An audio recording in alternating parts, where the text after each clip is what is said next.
Today case I want to introduce you to Wendy Ann Twice. She was born on June 25, 1952, into a well-to-do family in the suburbs of Connecticut on the New England coast. Wendy's parents were both teachers, and they were able to provide everything she needed or wanted. However, although she lived a pretty privileged middle-class life, Wendy was always yearning for something more. People close to her described her as a wannabe flower child, essentially a hippie and an overall lover of the 60s. She was a bit of a rebellious teenager. She would stay out late at night, and sometimes she wouldn't even come home at all. She was also experimenting with drugs. When Wendy was only 17 years old, she left high school, and that is when her life started to spiral out of control. She ended up vanishing. Her family searched for her everywhere. It was terrifying knowing that she could be all alone, or worse, injured, or even dead. Soon, her family would understand her familiar, yet very peculiar and unsettling patterns. When Wendy's parents finally found her, she was living in a tent in New Hampshire, and they could tell that she wasn't acting like herself. She was out of control, unstable, and they feared that she could end up in an even worse situation. So, as hard as it was, they decided to admit her to a psychiatric hospital. Doctors believed that she may have been suffering from drug-induced bipolar disorder. There was this pattern of mental health issues that plagued Wendy. Her family witnessed this for a while. Wendy had displayed symptoms like those of bipolar disorder throughout her entire life, but they seemed to have gotten much worse. One clue that something was definitely wrong was that Wendy began writing bizarre letters to herself and her family. Her family would try to decipher what these letters meant, but they were confusing. It was almost as though they were written by somebody else.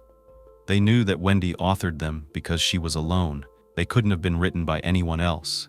That's kind of scary, right? I'd be thinking, wow, this person may be out of their mind in one way or another, but you care about them. You only want the best. But if you're not a professional and only a loved one, what can you do? The letters themselves didn't even make sense to the family. Even more concerning and confusing was the fact that she began signing them with another name. I'm intrigued by her, truly. I'm sure there was a lot of judgment set forth against Wendy. It's hard not to judge things that we don't understand or experience in our own lives. But I ask you to be open-minded and sensitive to the fact that we all have flaws. We're all dealing with our own demons, so to speak.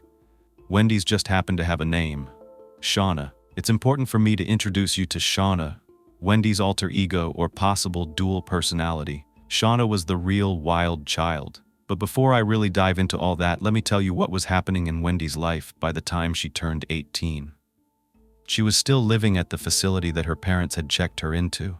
However, once she turned 18, she was able to make her own decisions. She decided to refuse any further treatment. She checked herself out and disappeared from her family once again. She didn't keep in contact with her family at all. No phone calls, no letters, no sign that she was safe or okay. It's typical for individuals suffering from certain types of mental health conditions to refuse therapy or medication because they don't think they have anything wrong with them. Their world is familiar to them, whereas the people around them can see this profound difference between what we generally see as normal and what is not. Wendy wandered around, doing her own thing in her own world, or probably in both her and Shauna's world, for a couple of years. About 2 years later, Wendy showed back up at her parents' house in Connecticut, telling them that she had been trying to escape an abusive relationship. This homecoming didn't last very long. In a very short time, she was gone once again, and this time for much longer. Actually, her family didn't see or hear from her until she was 25 years old, in 1978. To make ends meet, Wendy was working as a hotel maid in Reno. She had moved there to try to escape this ex who had been treating her badly. It isn't clear whether this is the same ex she was running from when she returned to her family, but this boyfriend ended up finding her in Reno. He was stalking her, and on one particular day, this ex-boyfriend became enraged. He was following her around and then pushed her into an alley and proceeded to beat her up. This is where Wendy Ratte comes into the picture, Wendy's knight in shining armor. Denny protected Wendy, he scared off the ex-boyfriend, and in her mind, he saved her life. Denny was from Hearst in northern Ontario. He was the opposite of Wendy. His upbringing was quite different. His family wasn't well off, and while Wendy grew up being raised by 2 teachers, Denny couldn't read or write. He was in the mining industry, working the gold and copper mines. This was hard labor. It was grueling work. and he would travel to places like Las Vegas during his off time to relax and do one of his favorite things, gambling. I found that interesting because his day job was trying to strike gold, while his R&R was trying to hit the jackpot. Denny prided himself on his poker-playing abilities, and he won quite frequently. So you see, he may not have been able to read books, but he knew how to read people, which helped him know when to hold or fold. Maybe his knack for reading people helped him read Wendy that day, because when he stepped in to help her, the moment she set eyes on him for the very first time, they both said that they knew they were meant to be together. However, there was a language barrier. He spoke French, and he knew very little English. Needless to say, they had a hard time communicating, but that didn't stop them from taking a chance on each other. When it came time for Denny to leave Reno, Wendy told him she wanted to go with him. Please take her along. It wasn't long before the couple decided that they wanted to get married. Wendy wanted her family to be involved, so she took Denny back home to meet them. They were actually ecstatic to see that she'd found someone to possibly help her be reined in and to settle down. They were amazed at the story of him coming to her rescue. The two had a small wedding in Connecticut, and they both looked amazing. Friends described Denny as looking like a guy from Saturday Night Fever and Wendy as looking like a hippie Pocahontas. I can see it. Once they were hitched, the couple moved back to Denny's home in northern Canada. This is where he had a job in Uranium City, working in the mines. Even though his job was physically taxing on Denny, he liked having that steady income. The first couple of years of their marriage were great. They were so happy, and everyone around them could tell they were in love. Wendy and Denny ended up having 2 children, Gabriel and Anna. At this point, they decided it was time to pack up and move on. Wendy enrolled at the University of Saskatchewan and was working towards getting her teaching degree, just like her parents. Denny found a job in a hospital as a janitor. The Rattes spent a lot of time together whenever they could. They would go on trips as a family, pick berries, garden, and play board and card games. They were described as the perfect little family. Anna was definitely a daddy's girl, and Denny became her rock. He was calm and patient. He would rather take a walk in the woods by himself than go to a social event. He was also extremely protective of Wendy and his children. He loved them so much. Gabriel, on the other hand, was closer to Wendy.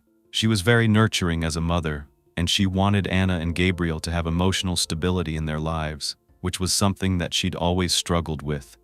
She loved her job, working with children. She wanted to teach children how to help themselves, how to speak up and be heard. She even organized a peace project at one point, where she taught students about conflict resolution and respect. After Wendy received her teaching degree, the Ratte family bought a property in rural British Columbia, right outside of Prince George. Denny found a job in McBride, also in British Columbia, working in a lumber mill. Wendy found work as a substitute teacher at the local high school, where she was counseling unemployed individuals. Her experience was about to come in handy because Denny was about to lose his job. Things had not been going well for a while. Ever since Wendy became the breadwinner of the family, the balance of power shifted. Denny began to harbor resentment towards Wendy. He wasn't making a steady paycheck anymore, and he wasn't enjoying his work.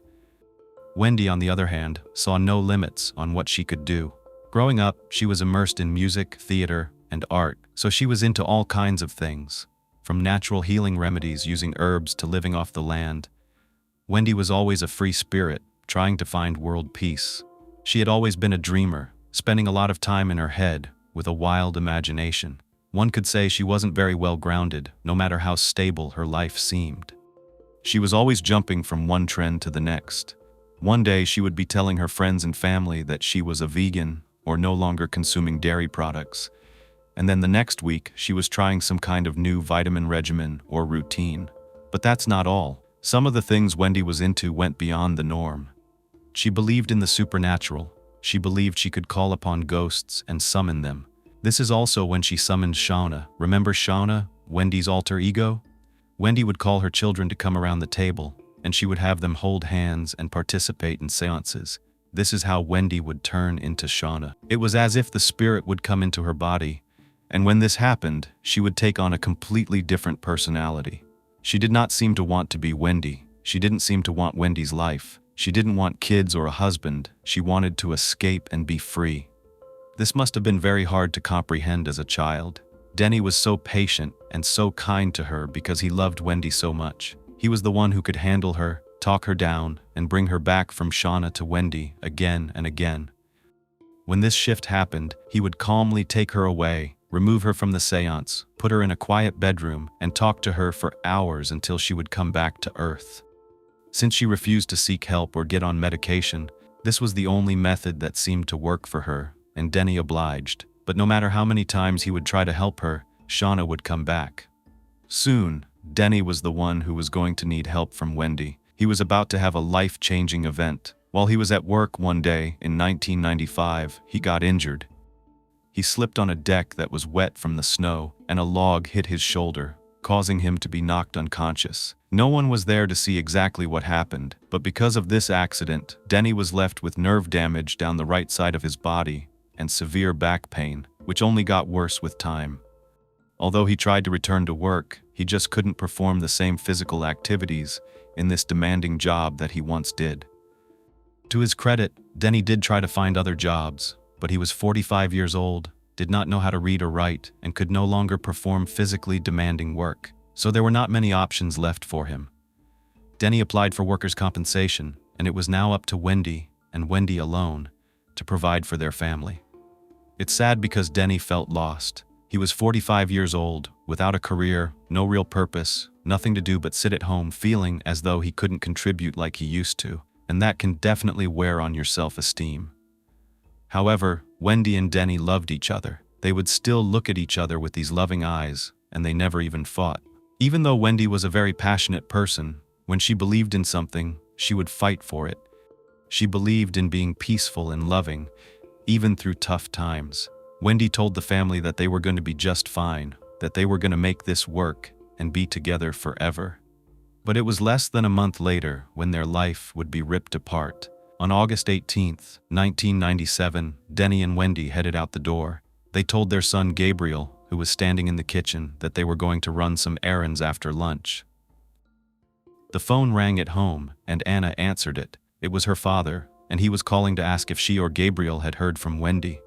Anna said, "No, we haven't." He told Anna that Wendy had dropped him off before picking up a few things she needed from downtown, and then she was supposed to go tutor a student, meet up with a friend of hers, and come back to pick him up at the hardware store around 1:30. But she never showed up. Anna told her father that she had not heard anything from her mother, and as soon as they got off the phone, she began making phone calls. She called the police, and they just told her that Wendy could not be reported missing until she had been gone for over 24 hours.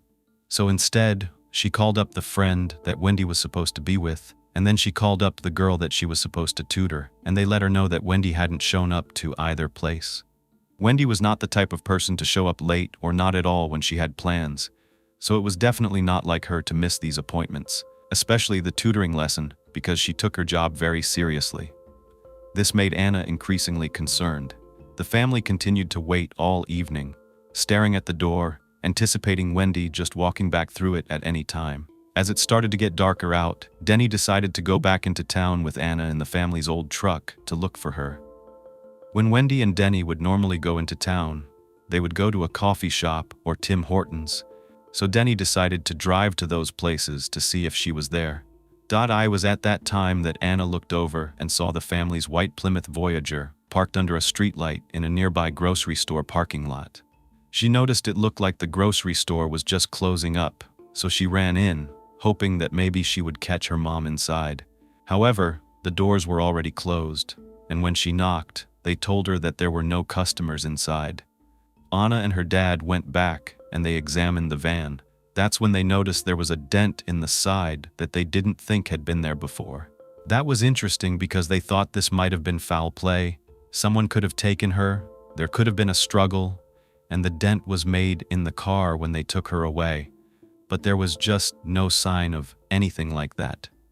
There was nothing around except for that dent that would make them believe anything like that happened. Denny had a spare key, and they did not notice anything different on the inside of the van, so they ended up deciding to have Anna drive the van home. When they got home, Anna continued to make calls. She called all of her friends, all of Wendy's friends, and eventually everyone in Wendy's entire directory, but not one single person had seen or heard from her.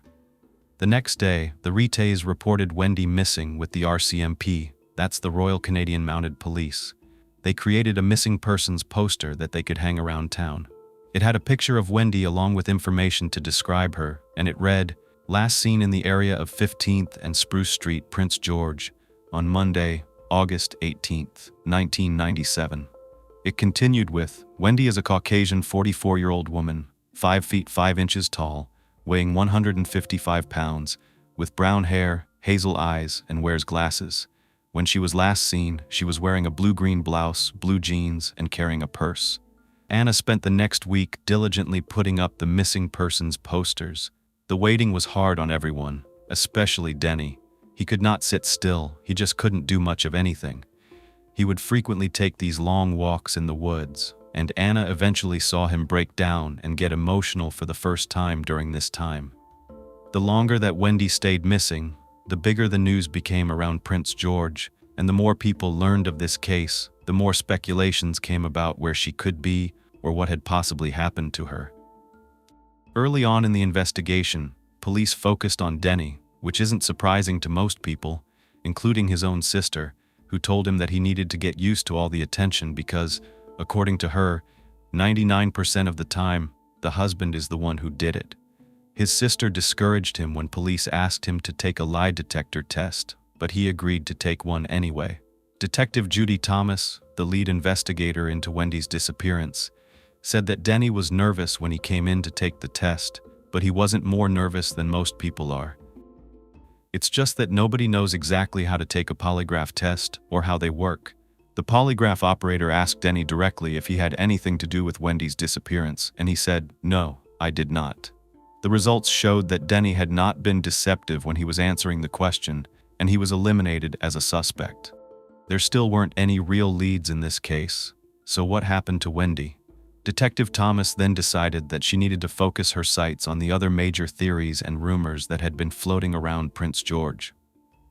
Highway 16, more commonly known as the Highway of Tears, is a highway that extends about 450 miles between Prince Rupert and Prince George, British Columbia. When Wendy went missing, that August of 1997, 15 women had either gone missing or had been found dead along that highway. People suspected that there may have been a serial killer in the area, and because Wendy's van was found relatively close to that highway, speculation began to stir about whether or not these cases were related, and that she could have been another one of these victims. Detective Thomas looked into this lead, of course, but only briefly. That was because Wendy did not fit the demographic of the many other individuals who had gone missing or been found along the highway. Many of these women were young, in their 20s, and were either hitchhikers involved in drugs or organized crime, or they were sex workers. Wendy just did not fit into that mold. Another theory that Detective Thomas looked into was the possibility that perhaps Wendy's wandering spirit had taken back over her, and maybe she ran away from her family. Her sister Karen said that it wouldn't have surprised her if Wendy just up and left her husband and children, because she had left her family once before when she was younger. She said that Wendy just couldn't comprehend how doing these things hurt the people that loved her. The Greyhound bus station was only a couple of blocks from the grocery store where her family found her van. Gabriel went down there, put up one of the missing persons posters of Wendy, and then asked a woman working there if she had recognized Wendy. The woman actually told Gabriel that she did, and in fact, she was certain that she had seen Wendy sitting at a table at the bus station. This was the type of lead they needed at this time. It's also the story that Wendy's family believed was true, that Wendy took off because she wanted to vanish, she wanted freedom, she wanted to be Shauna more than Wendy, especially because her episodes had been getting worse over the years. They were harder to control without medication or therapy. Denny was finding it so hard to deal with these mood swings and the personality switches. "I feel like it's hard to keep one relationship together and to have to work with two dueling personalities, and not being able to get through to the person you love would be very frustrating." Wendy was kind, she was patient, compassionate, and loving. Shauna was not. Shauna was the opposite of all of those things. Her personality seemed to become darker and darker over time. Wendy's family just assumed that she vanished once again of her own volition. She had done it to her family growing up, so why not her family now? She had left everyone behind when she was 17. Therefore, they believed she could 100% leave her husband and children behind, without a doubt. But why? Why would her own family feel so strongly about this? It was because she so easily took herself out of her family's lives when she was growing up, which really left a mark on them, especially her older sister Karen.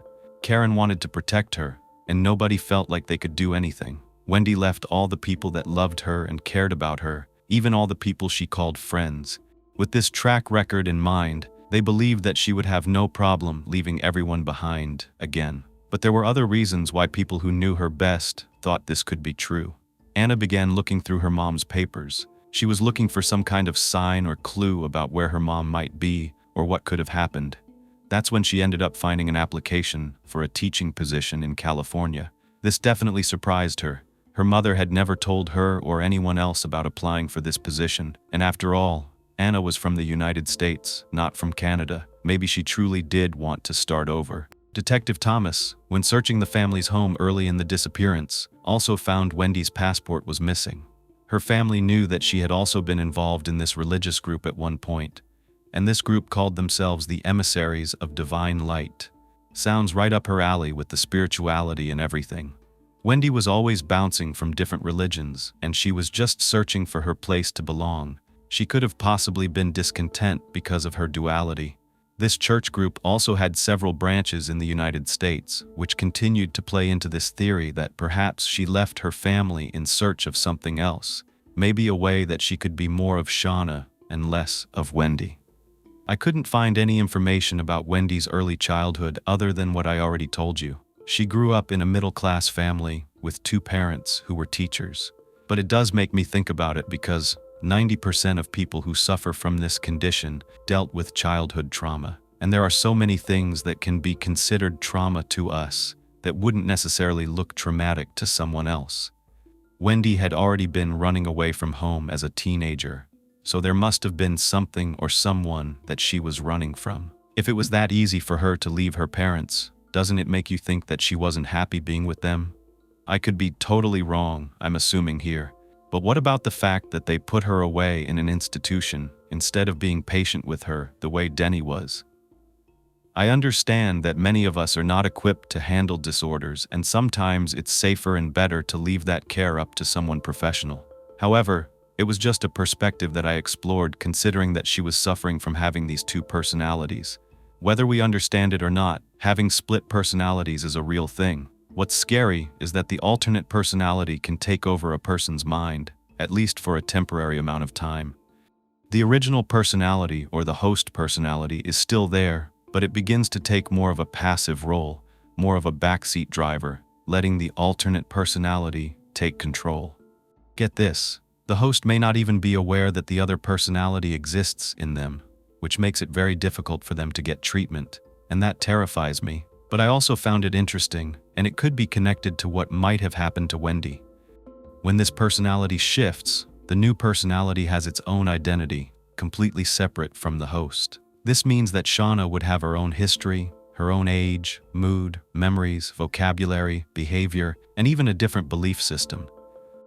Shauna may not have even liked Wendy's husband, her children, or her lifestyle, so it's really not that hard to believe that Shauna could have been slowly taking over, which finally led Wendy to be forced to leave so that Shauna could live out her own dreams. In the past couple of years before her disappearance, Denny had seen darker sides to Shauna, and there were things that made him very uncomfortable. Shauna would talk about how she wanted to take people's spirits from them. She would discuss sexual acts and other things that he did not think were appropriate. Yet Denny still tried to be patient with Wendy, because he knew she wasn't purposely exposing Shauna's perversions. After all, Wendy and Denny had been together for almost 2 decades at this time. Anna was only 17, yet she was one of the most dedicated family members looking for her mother. She wouldn't stop checking in with detectives and doing her own investigating. Meanwhile, Detective Thomas looked into all of these factors to see if Wendy had just left on her own accord. She spoke to the woman Gabriel had mentioned, but this time, the woman claimed that she couldn't say whether it was Wendy she had seen at the bus station. Detectives also flagged bank accounts, credit cards, and social security numbers, and they put Wendy on a Canada-wide database. They checked airlines and border crossings, but they found nothing. Detective Thomas looked into that religious group and its branches, but once again, they found nothing. The detective wanted to get a better understanding of Wendy, so she interviewed some of the people who knew Wendy best. She interviewed Wendy's mother, asking about her teenage years and the times she had run away. She also interviewed some of Wendy's closest friends. After speaking with these individuals, Detective Thomas concluded that she didn't think Wendy would leave her family because her friends would say over and over again that Wendy was, first and foremost, a mother, and she would never have left her children behind.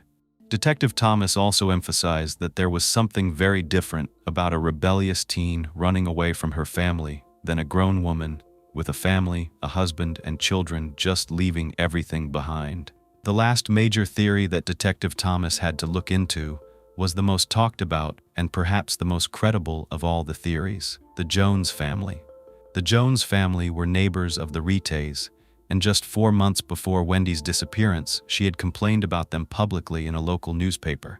Yeah, she went off and claimed that the Joneses had been mistreating their animals and that they had basically used their land as a garbage dump. The family was kicked off their property and they had their animals taken from them. That's a lot to handle, and who knows what that would cause someone to do. It had been alleged that the Joneses had made threats to the Rattes, and at one point, the wife of the Jones family sent a letter to the local paper talking trash about Wendy and the Rattes. She purposely spelled the name Ratte as rat, so instead of R-A-T-T-E-S, she called them the Rats, R-A-T-S. Kind of childish, but still.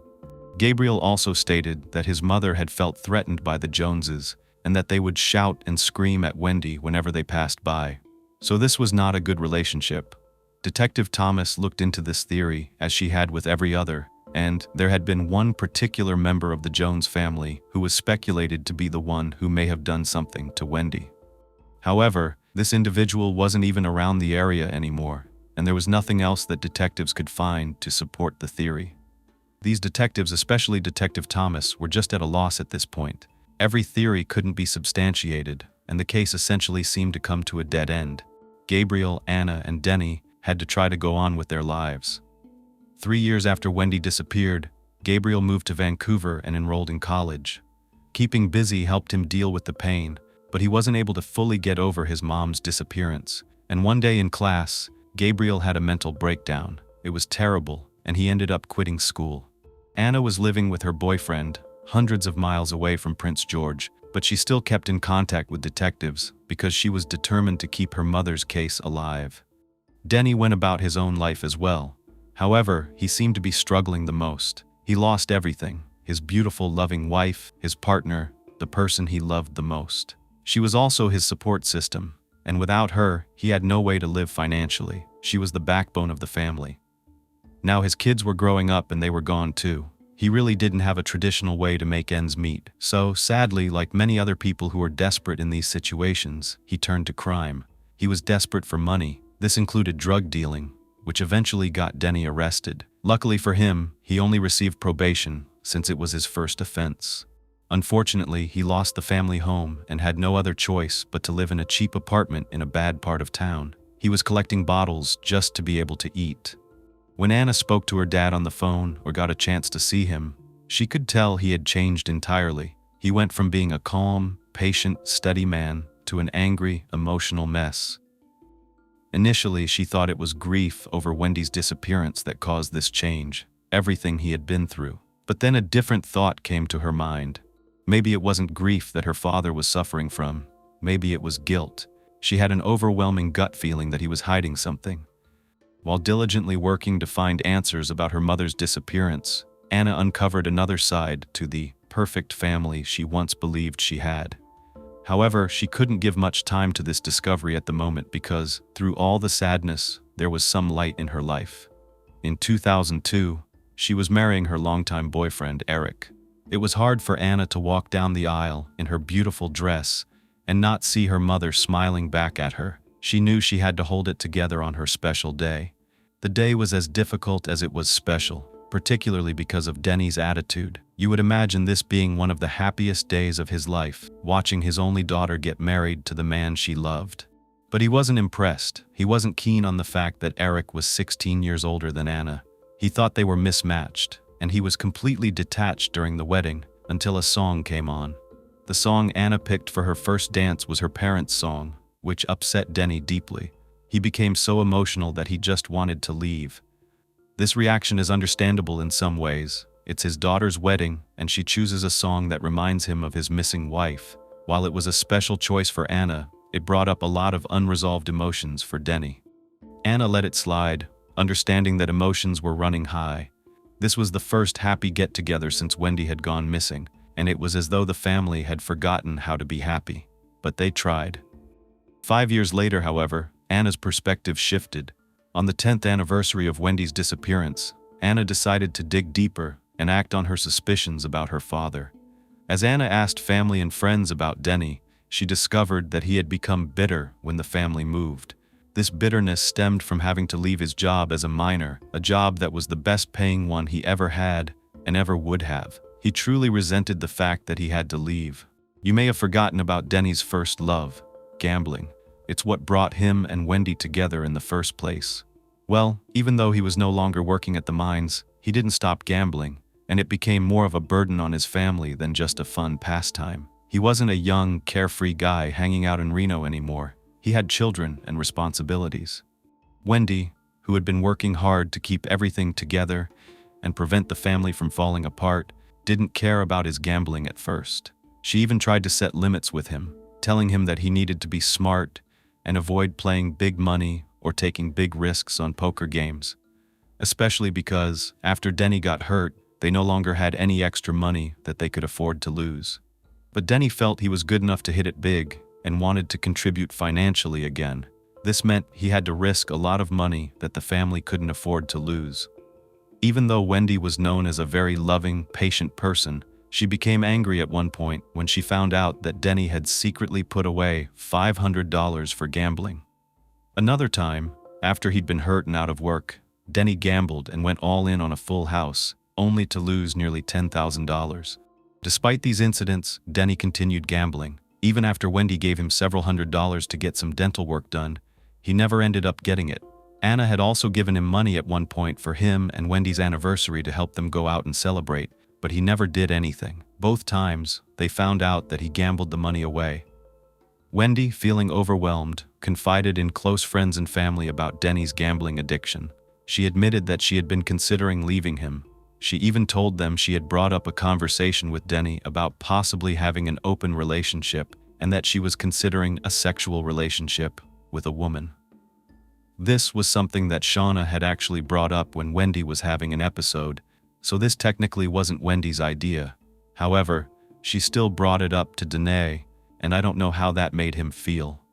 Wendy was already having trouble taking care of herself, and more of her struggles started to be uncovered when detectives looked further into her disappearance. Anna told him that when she was growing up, she noticed her mom would have these mood swings. Some days she would be really happy, and then other days it seemed as though her world was completely falling apart.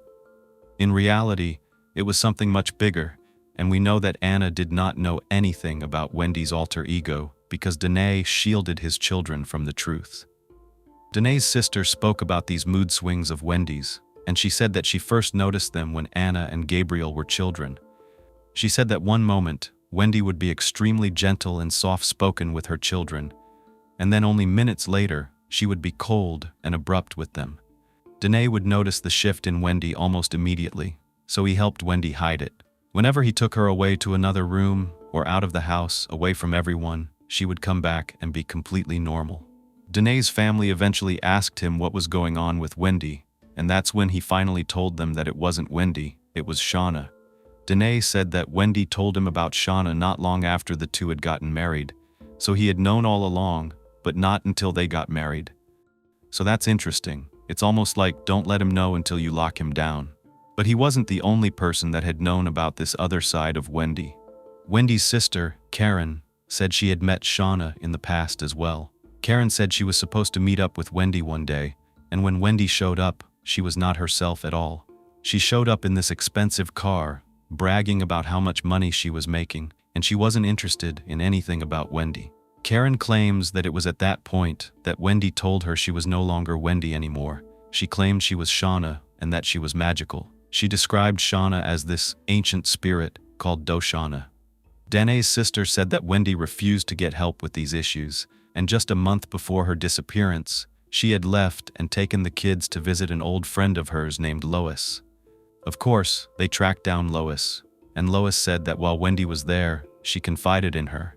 Wendy told her about Dané's struggle to find a job, as well as his gambling addiction, and how it was really hard on her. She also told her about leaving him, and she said she knew she had to make that decision about whether or not she was going to stay with him.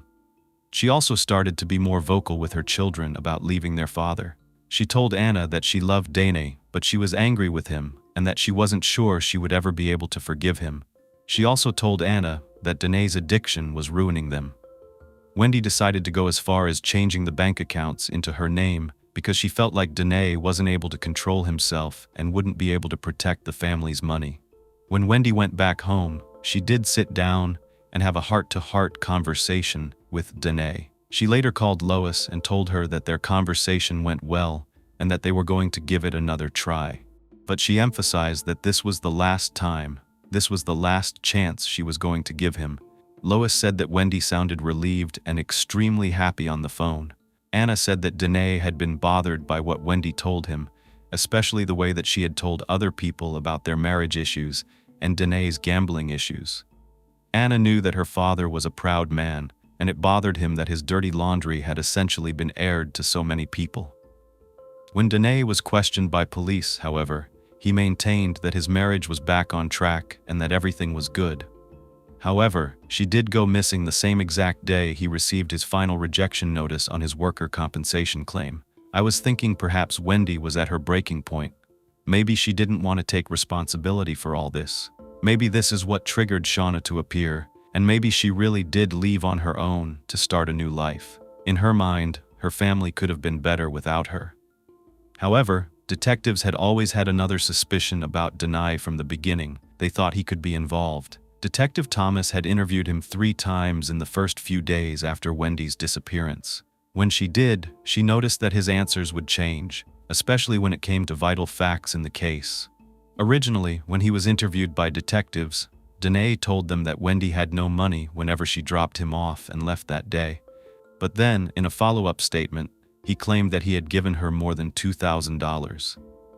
Detectives also said that Dané never seemed overly concerned or distraught about Wendy's disappearance, even in the early days. However, you've probably heard this before. Everybody grieves differently. About a month into the disappearance, Dané had also been caught on a bank surveillance camera cashing unemployment checks of Wendy's at an ATM. But he'd been honest with detectives about this. He told them that their family didn't have any money coming in since Wendy was gone. He needed money from those checks in order to pay the bills. But all of this information was dismissed once Dané passed the polygraph and when the other theories were starting to be investigated. Plus, it made perfect sense. They were married. It's not as though he was stealing a stranger's money. He truly wasn't able to go on without that assistance, even if it wasn't legal or wasn't the right thing to do. He was that desperate. As the years passed, Anna stayed focused on the case, making sure that others did as well. She did not want the police or the public to forget about this case. She went out of her way to make sure they didn't. At one point, she went to Frank Peebles, a reporter from the Prince George Citizen. He had been covering this case from the beginning. She came in with a folder of newspaper clippings and potential leads in her mother's case. She sat down and told Frank that she felt as though her father was probably involved in whatever happened to her mother. Anna had gone to Dané one day after detectives had told her that he kept changing his story. She asked him exactly what he had done that day, trying to get a timeline from him. Not only was he not willing to give it to her, but he got angry and told her he wasn't talking about Wendy's disappearance anymore. If she needed to know what his timeline of events was for that day, she could just go ask the police. This could look suspicious, but it could also truly be frustrating. They hadn't even found a body this entire time, so it really did look as though she ran off. If that was the case, it wouldn't be wrong for a husband to be angry, as much as he may want her back. Even though Anna felt as if the case had been cold, investigators had actually been putting a lot of work behind the scenes. They had the same suspicion as Anna that her dad, Dané, had been responsible for her mother's disappearance, or maybe they just wanted to solve the case and truly had no other leads. In 2007, Detective Thomas decided to pass the case off to the Unsolved Homicide Unit, which she felt could potentially do more with Wendy's case. Ron Barrett was now in charge of the case. He had been the lead investigator of the Unsolved Homicide Unit. He too felt that Danae was responsible for whatever happened to Wendy. He thought he had a way he could prove it, a sting operation that they called Mr. Big. The Unsolved Homicide Unit was used to coming up with these elaborate undercover operations. They had actually completed 350 of them, where they would create a fake criminal organization from scratch and have officers pose as criminals. Remember, Danae is a desperate man who has already been caught up in crime to survive. In June 2008, an undercover officer met with Danae and Prince George. He told him that he was looking for someone to help him with a job, but he didn't know his way around town. Danae, without question, agreed to help him. A week later, this same officer asked Danae if he wanted to make some extra money delivering bags with unknown contents in them, and Danae agreed. In no time, he was a fully functioning member of what he believed was a criminal gang. He thought he was helping to smuggle illegal cigarettes and alcohol, exchange stolen diamonds, and transport guns. Do you blame him? The man can't read or write. He lost his wife, his kids are gone, and his daughter thinks he's responsible for their mother's disappearance. Life was tough. I really think he didn't believe he had anything to lose, and at least money to gain. He even went as far as threatening a man at one point, and standing his ground at a hotel door, while he believed that the gang members were brutally beating a woman on the inside. He made about $12,000 in a few months that he had been involved in this group, which was actually undercover cops, and this made him proud of himself again. Parts of the old Danae started to show up. Gabriel said that around this time, his dad visited him in Vancouver, and it was as though his dad was back. The old Danae was back. But little did Gabriel know that his dad was only in Vancouver to make what he believed to be an illegal delivery, and that it was his criminal group that had brought this old Danae back. 3 months into this undercover operation, Danae was right where detectives wanted him to be, and they were ready to get the actual police involved again. Detectives contacted Danae and told him that the investigation into Wendy's disappearance had been reopened and that he was the prime suspect. This was part of the ruse because they wanted him to feel afraid that something was going to happen to him. They had to force him toward the criminals in the gang, to assist him in getting away, or to help prove he didn't do anything. They also informed him that all those years ago, he had actually failed that polygraph test. This was a little suspicious to me, personally. Polygraphs aren't reliable as it is, but to kind of bait and switch him like that irked me. It was fine enough back then when he first took the polygraph for police to give up and move on to other potential theories. But now that they don't have anything to run with after all these years, it turns out he actually failed the polygraph back then. With no one else to turn to, Danae turned to the only people he had, the undercover officers that he believed to be his criminal friends. He hoped that they would know how to help him or know someone who could. This is when they told him about Mr. Big, the fake gang leader of this criminal organization who apparently called all the shots. Mr. Big supposedly was known for being able to make your criminal problems disappear, but only if he liked you and wanted you to become an official member of their organization. So if he liked you, number one, and if he wanted you to become part of this criminal organization, then he would help you. Keep that in mind. The main things they made sure to tell Danae about Mr. Big, however, was that you had to be honest with him. Up until that point, Danae had repeated the same story over and over again. He'd been repeating it for decades to the undercover officers whenever they asked him about Wendy. But they hoped that when he faced Mr. Big, he would tell them the truth that he was really responsible for what happened to Wendy. They didn't want to just prove that Danae had been responsible for what happened to Wendy, but they also wanted to find the truth. If he was irresponsible, I really think he was caught between a rock and a hard place, and the police had put him there. He was completely desperate, at the mercy of this fake criminal organization, and he knew the story that he had been giving them up until this point wasn't getting him anywhere. It definitely wasn't getting him out of trouble or out of being a prime suspect. So on September 27, 2008, Rob Barrett sat in a hotel room, monitoring a video feed from a nearby room where Danae was meeting with who he believed was Mr. Big. Early into the conversation, something different happened. Mr. Big told Danae that he would have to come clean about his past and about his wife's disappearance, and if he had known anything about it or had been involved in any way, because that was the only way he was going to help him and possibly want him to be a part of this gang. Right now, this is when Danae, after 11 years of repeating almost the exact same story, switched things up completely. Why? Well, there could be two reasons. One, he so badly wanted to be part of this family, the family of this gang. But it is a family, and he didn't have one right now, so that could be one reason. Maybe he thought by looking more like a heartless criminal, this would build rapport. Or was it that he was about to drop a bombshell, the real truth? Danae told Mr. Big that he had never told anyone what he was about to tell him, that he was responsible for Wendy's disappearance, but not only that, her death. He told him that he hadn't been proud of what he did, but he was the one that did it. He said that everything had gone so perfectly, just as he planned. He had a rifle and he fired one shot toward the back of her head, and then he began to further elaborate on what he did. He told Mr. Big that when they went to leave that morning, Wendy stopped to feed the ducks, and that's when her back was toward him. He took out his .22 caliber, aimed, and fired. It appeared to all these undercover officers that 11 years' worth of secrets were beginning to spill right out of Danae's mouth. As he continued to talk to Mr. Big, he told him that there hadn't been a lot of blood and that after this, she fell to the ground, and he quickly wrapped her body in a black tarp. But wouldn't there be a lot of, I don't know, you tell me, because I'm working on another case where I'm looking at crime scene evidence, and a head wound can definitely produce a lot of blood. But let's move on. He said he noticed that Wendy was still moving. That's when he took a tire iron and said he finished her off. He continued telling Mr. Big that he put Wendy in her van. He made a left turn onto Highway 16 and drove to an abandoned loggers road about an hour and a half away, and that's where he put her body into a swamp. Well, you know the cops want more, so they needed to see exactly where all of this took place in order to believe this story. Really, these were police officers wanting more information to lock him up. The next day, Danae took two of the undercover officers, whom he believed again were his crime buddies, to the alleged crime scene, the supposed crime scene where he dumped Wendy's body. Then they proceeded to tell him that they needed to make sure that there was no evidence left behind that police would discover at the swamp. So Danae pointed to this tarp that was sticking out from the swamp, obviously saying that that was part of the crime scene.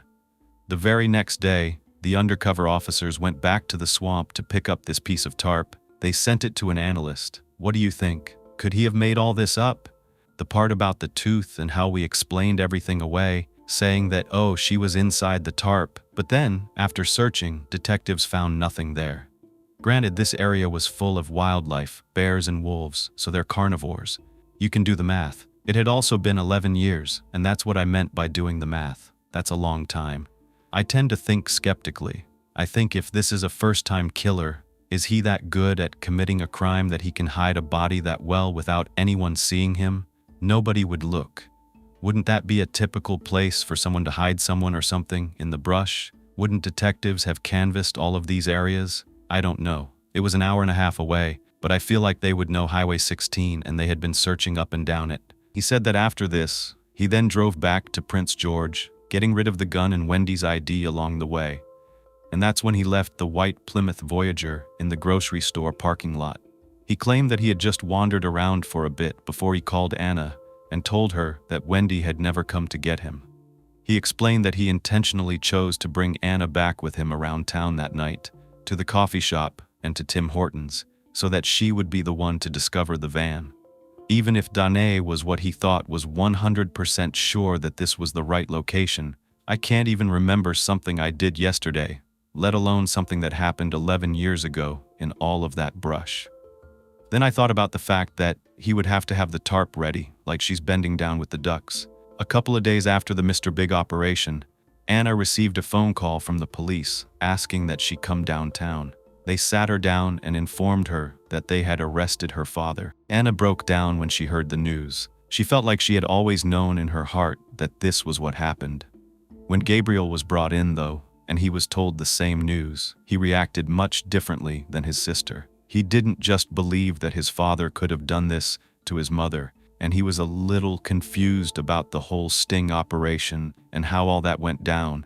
It was, again, just skeptical. That's how he felt, and it made him confront his father. He demanded to know what happened. Danae looked at him and told him he did not do it, and Gabriel believed him. Then Gabriel told police that he was home and he never heard any gunshot that day, especially where his dad claimed that it happened. There was no way that he wouldn't have heard something. Gabriel wasn't the only person that had been skeptical. When Gabriel contacted Wendy's family that lived in the United States and told them, they didn't believe it for a minute, especially Wendy's sister, Karen. She said that her family had always seen Danae as someone who would have died to protect his family, and they could never imagine him doing anything to hurt any one of them. Danae's sister was also skeptical and believed that her brother was innocent. There was no physical evidence even around the area, and they had searched the outside of their home. They had done all the preliminary searches in that area. No body, no DNA, no physical evidence that any foul play had been involved. Even though they had searched the area that Danae had brought them to, the analyst came back with inconclusive evidence of the tarp, yet they still arrested him. Danae even told his sister he made up the story about what he did to Wendy because he just wanted the investigation into him to stop. If he didn't come up with something to tell Mr. Big, then they weren't going to be able to help him. He also told her that he lied during the undercover operation. He told these officers at one point that he killed a man with rat poison, even though it turned out this man died of natural causes. Gabriel and Danae's sister believed that Danae felt like he belonged somewhere for the very first time in a long time, and that he would have said anything, so that he wouldn't lose that. When asked what the reason was that he would kill Wendy, when he made this confession to Mr. Big, it made everyone confused. He said that on the day he killed her, he knew that her alter ego Shauna was about to do something sexually inappropriate to Anna, and that he couldn't let that happen. So he wanted to get rid of Shauna, and in order to get rid of Shauna, he had to get rid of his wife, Wendy. Although Dennis's supporters often use the Mr. Big sting to discredit the arrest, saying that of course, he just told Mr. Big what he thought he wanted to hear. Danae actually confessed a second time, this time knowing that he was speaking to an actual officer. After Danae was arrested, his rights were read, then he was shown a video of him confessing undercover to Mr. Big. He did initially deny what he said that day. He said, "No, I didn't do it, I didn't kill her," and he denied it for almost an hour. Then police decided that they needed to show him a video that they'd recorded of Gabriel, where Gabriel had told them that he just wanted his father to tell the truth. I don't know about you, but some of these police tactics really bother me. You are pulling at this man's heartstrings. I don't know what happened. I don't know if he's guilty or not. But nonetheless, it's just interesting that they're allowed to use all these tactics. And I understand why they do it, because a lot of times it works. We catch the right person. He sat there for a few minutes after watching that video of his son, and that's when he started to repeat the same confession that he had given to Mr. Big. He told the officer, "Listen, she didn't suffer," and he told the officer that he had cried when he did it. But he did confirm everything that he said to Mr. Big in that hotel room. He said, "It's all true." In December of 2010, the trial began for the murder of Wendy Ratte. Anna had been the only member of the family that wasn't standing by her father. He pled not guilty and recanted both of his confessions. Danae's defense attorney's main argument had been that there was no physical evidence and that Danae had lied about all of the things he said to Mr. Big and the undercover detectives. So, why should his confession be taken as the truth? Gabriel had been only one of 2 witnesses that took the stand for the defense. After a 4-week trial, the jury only took 2 hours to find Danae Ratte guilty of second-degree murder, and he was sentenced to 15 years to life. As Anna left the courtroom after her father's sentencing, her father turned to her and said, "Keep looking for your mother." She was offended by the statement. She just wanted him to admit everything. She felt it was very selfish for him to say that to her, especially after all the time that she had put into looking for her mother, from age 17 to 27, practically her entire life. Gabriel, on the other hand, is now a father himself to his own little girl, and he's allowed her to meet his father. But as of the Dateline interviews with the family, he had yet to let his sister Anna meet his daughter. Gabriel still believes that Wendy could be out there somewhere. As much as Anna is happy to finally have justice, she really does hope that she can have a relationship with her brother again. Even Wendy's family stood by Danae. They said that he was always there to protect her, and that in the United States, this outcome was not likely to ever happen. There was not enough evidence to prove he did anything except lie to the police because of their deceptive sting operation and his desperation to belong to something. He had nothing to lose. His children had totally different perspectives about their father, and this was apparent in their victim impact statements. Gabriel, who was 29 at the time, pleaded for leniency.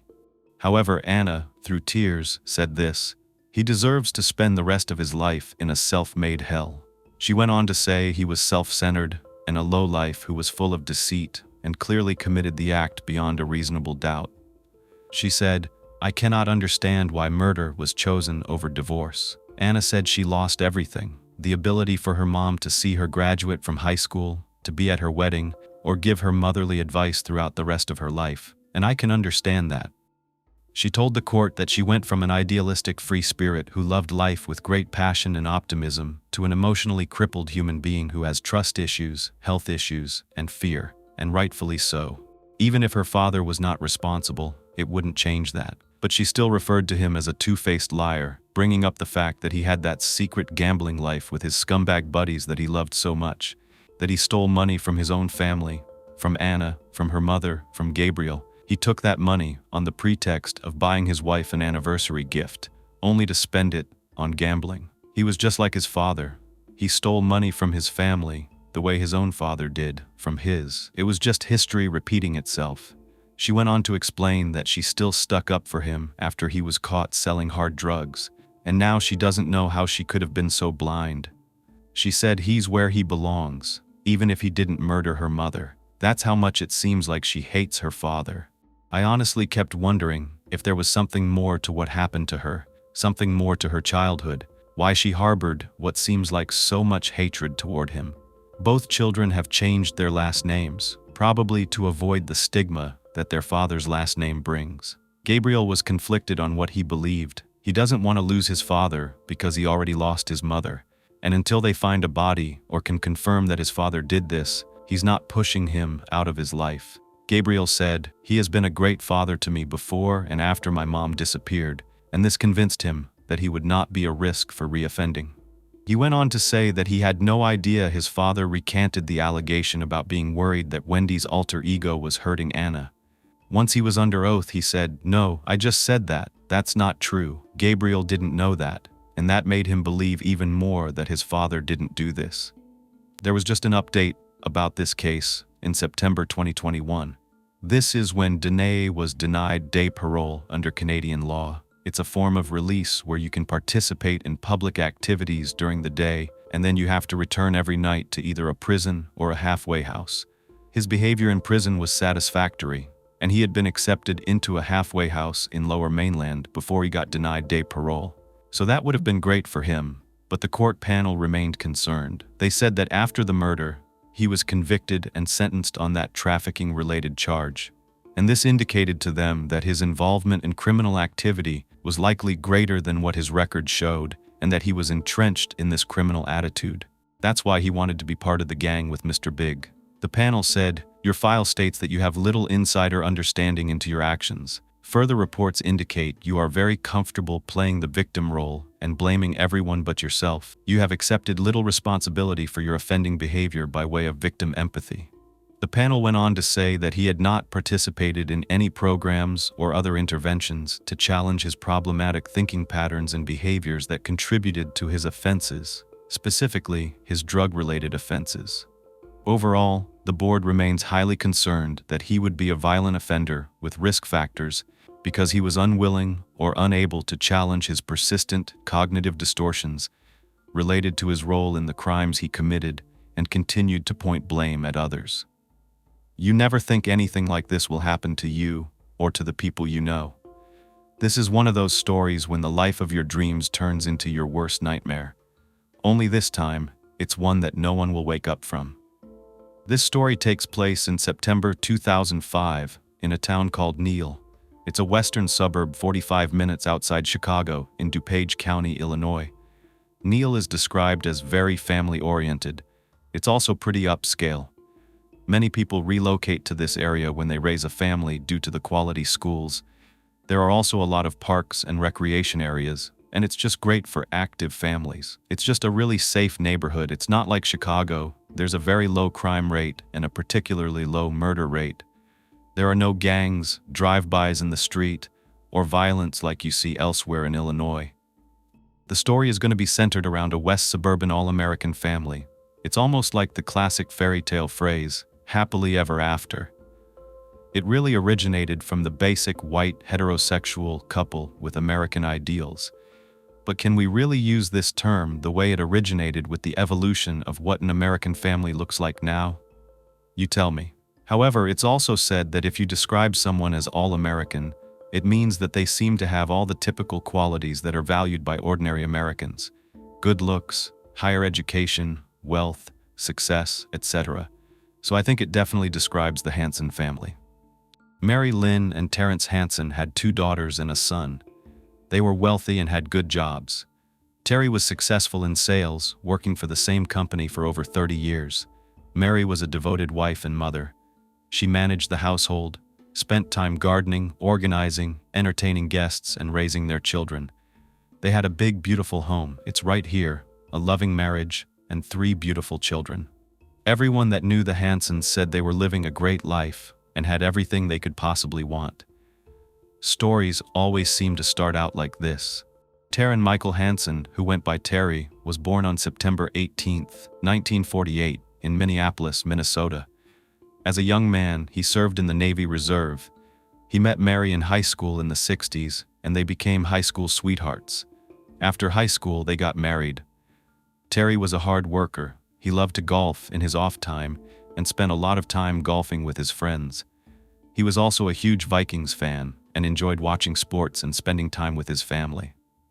Mary Lynn Hansen, who I will refer to as Mary, was born on July 14, 1950, also in Minneapolis, Minnesota. After she and Terry got married, they wanted to start a family right away. In 1970, their first child was born, and they named her Jennifer. They did stay in Minnesota for a few years, but ended up moving to various states due to Terry's job. They were living in New Jersey when they had their second daughter, Catherine Kate. She was born on August 27, 1974, in Morristown, New Jersey. Finally, they had their third child, and this time it was a boy, Eric Hansen. He was born in Atlanta, Georgia, on November 22, 1976, just a few days before Thanksgiving, and he was the Hansens' last child. Mary was known as the Martha Stewart of her friend group. She had an eye for fashion, design, and decorating. She was a perfectionist when it came to party planning and loved getting their friends together for games of bridge and cards at their house all the time. Terry and Mary were opposites as much as they were compatible. For example, during one of their regular bridge parties, Mary stepped away for just a moment and asked Terry to watch the fish that was cooking on the grill.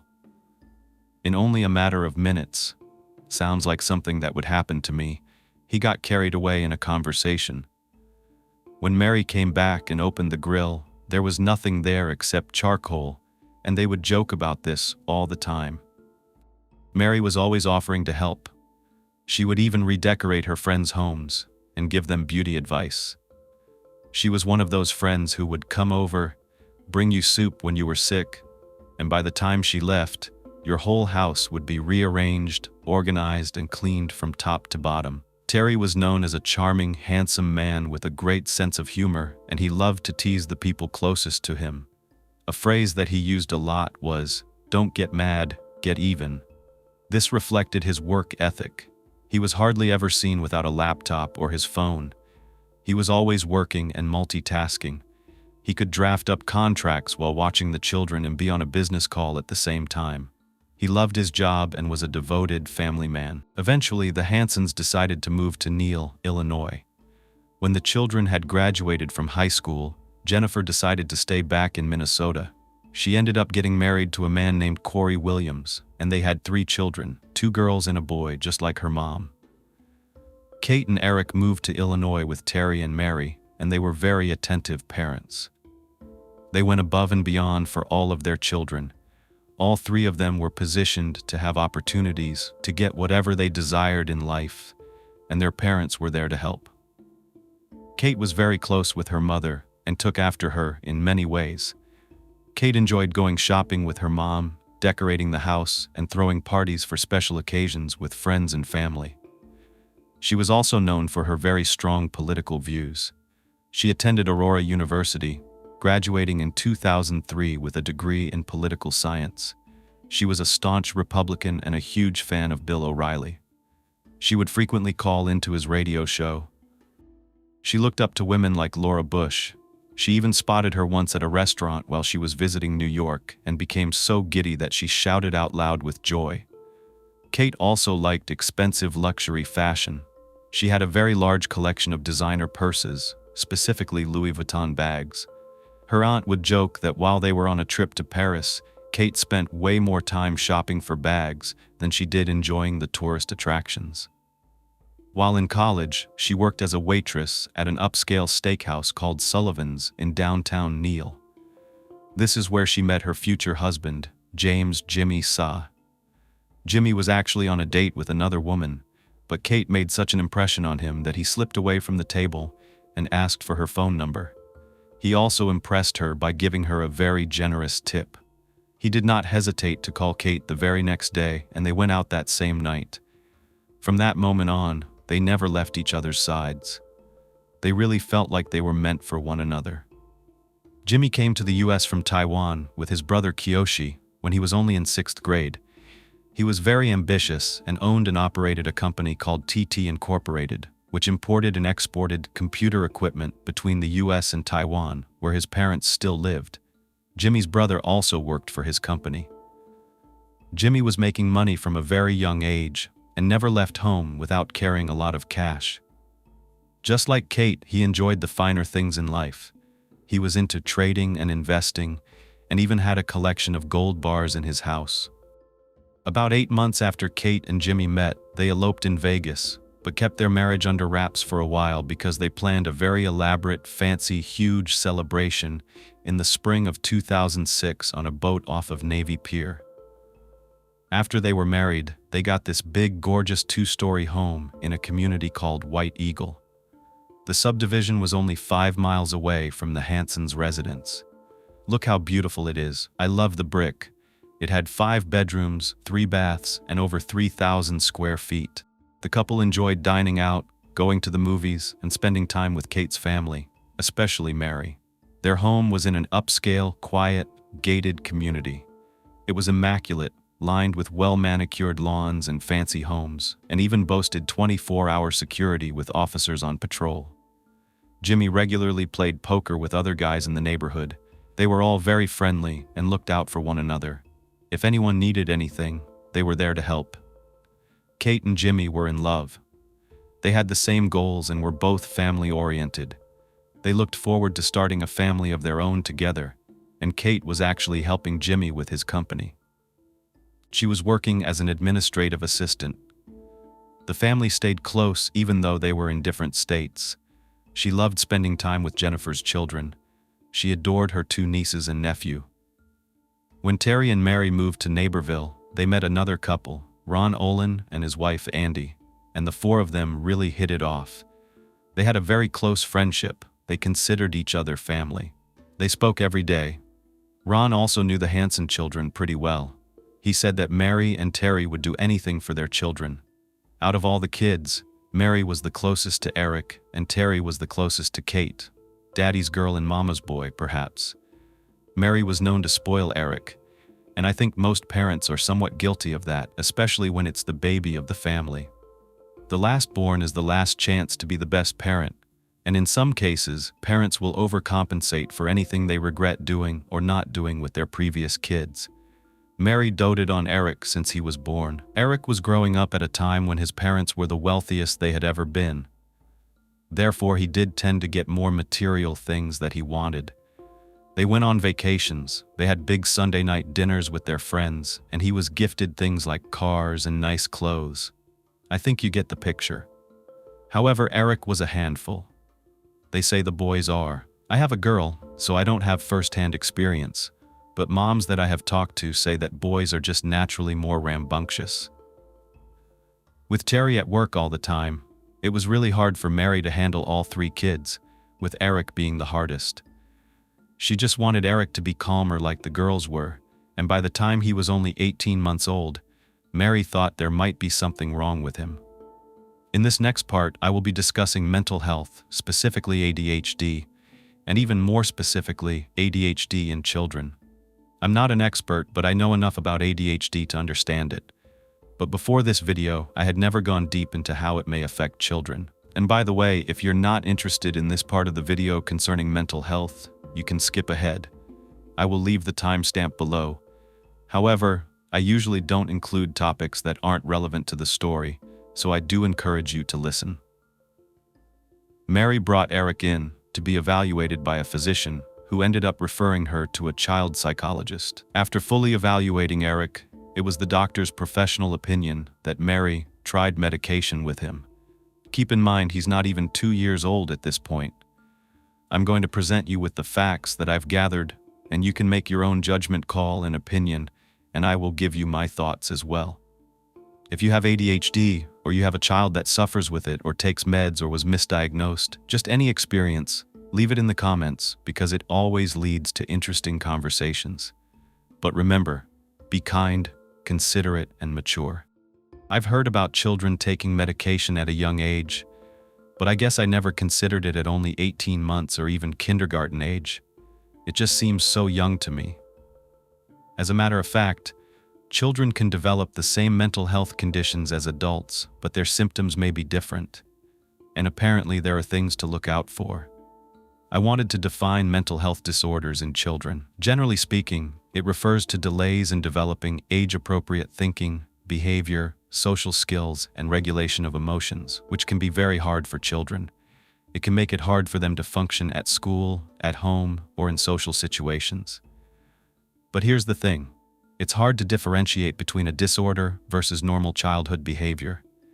That's the trouble I have with this topic. Kids are changing, they're learning, they're not little adults, they can't always think for themselves, and left to their own devices, many children are just children.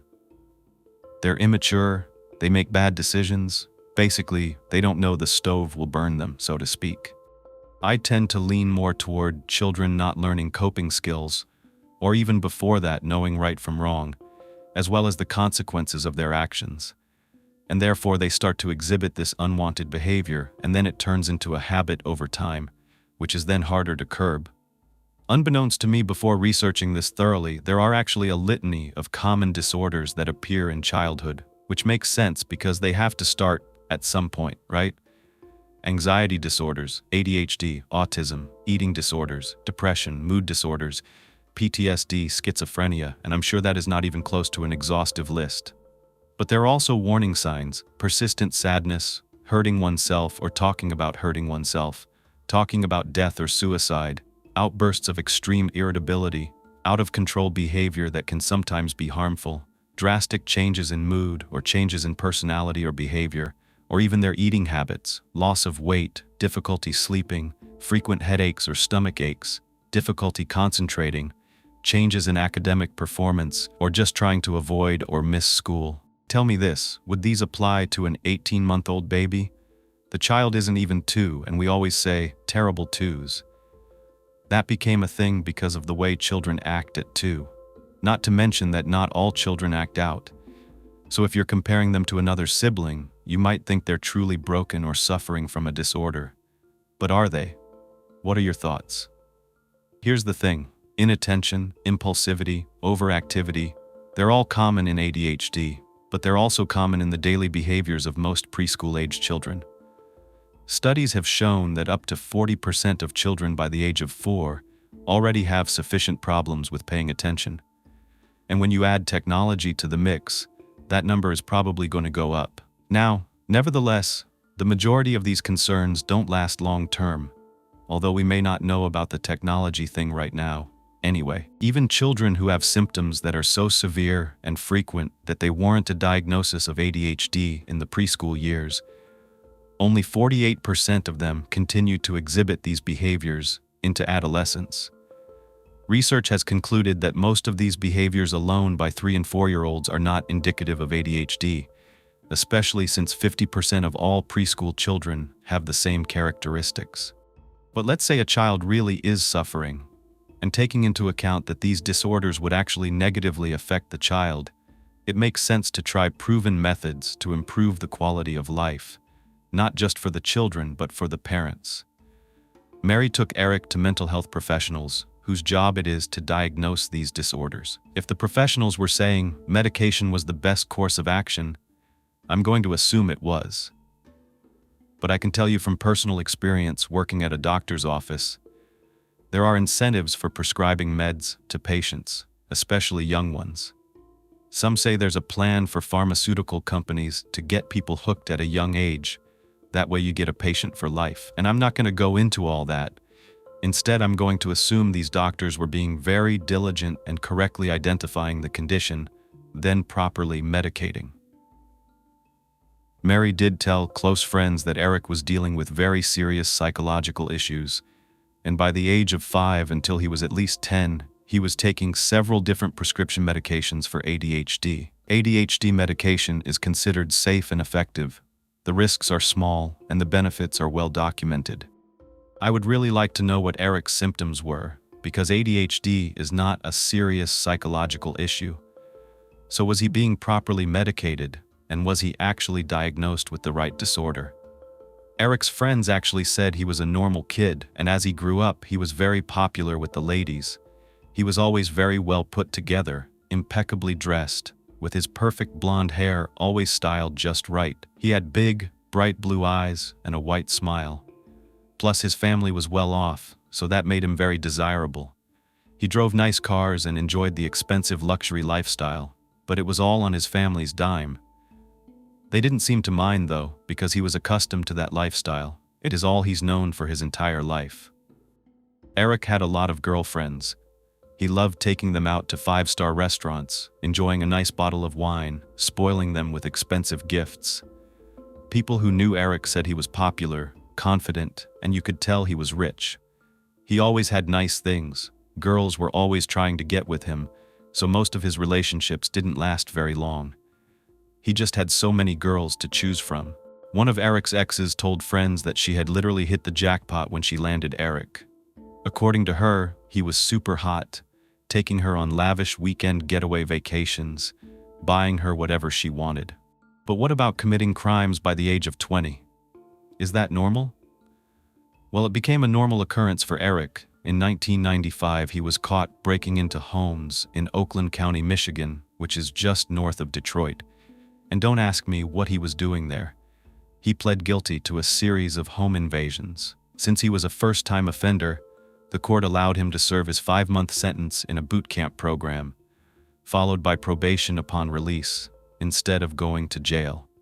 Can money buy freedom? I don't know, maybe. Maybe it can just buy a more comfortable sentence. Eric finished the boot camp, and then he broke the terms of his probation less than a year later, in 1997. This time, the judge wasn't so lenient. He sentenced him to 18 months in prison. Do you think it's true? Once a criminal, always a criminal? For Eric, he was definitely on a streak. He gets out of prison and decides to attempt to steal from a department store. The clerk chases after him and he commits aggravated battery. Eric, what are you thinking? I'm sure his parents could have afforded to buy whatever it was that he wanted, instead of him trying to steal it. However, stranger things have happened. It kind of reminds me of the Winona Ryder case. Do you remember her? She's the actress from Stranger Things. She plays Joyce Byers' mom to Will and Jonathan. Well, in 2001, she was convicted of shoplifting thousands of dollars worth of merchandise from a Beverly Hills Saks Fifth Avenue. I don't know why she stole things, but she pleaded guilty. In 1999, this time, she was sentenced to 180 days in jail and 30 months probation. He's still living at home. His parents decide, okay, let's convert the basement into somewhat of a man cave. His room is much bigger than a standard bedroom and had anything and everything he could have possibly needed and wanted. But in order to keep living there, his parents pleaded with him to stop getting in trouble. They would even have interventions whenever Eric was acting out or lying, which seemed like he did often. Of course, Eric was annoyed by these interventions, so he would spend a lot of time traveling or living with friends. In 2002, he was living in Phoenix, Arizona. I think he might have been going to college there because he did graduate with a 4-year degree. However, I didn't see what school he went to. While he was in Arizona, he started dating a girl named Allison Beck, and things moved very quickly. They end up getting engaged and decide to move from Phoenix back to Illinois and live with Eric's family. Allison enjoys Eric's company and likes that he buys her nice things. And as time went on, the gifts got more and more extravagant. He was spending more and more money on Allison. She did notice that he always paid with credit cards though, and I'm thinking, is this his money or his parents'? And you might be wondering the same thing. Did Eric even have a job? Well, we know in 2004, Allison decided to move to California, so they end up breaking up, but they're still seeing each other pretty often and keeping in touch regularly. At this point, Terry was sick of footing all of Eric's bills. He wanted him to take responsibility and get a job. Meanwhile, Kate pulls her mom aside and tells her that she and Jimmy believe Eric had one of their missing garage door openers because money and valuables were gone from their home right after Eric had visited. As much as Kate didn't want to accuse her own brother, it's the only theory that made sense to them at the time. Kate wanted her parents to do something, and that's hard because Eric's an adult. If this happened with a stranger, they'd probably call the police. But in this case, it's family. This can cause tension between Kate, her husband, her parents, and Eric. So it's a really tough spot for her to be in. Kate and Eric weren't as close as they were before because Kate took issue with the fact that Mary babied him. She thought Eric should be a man and step up, do something with his life, and stop bleeding his parents dry.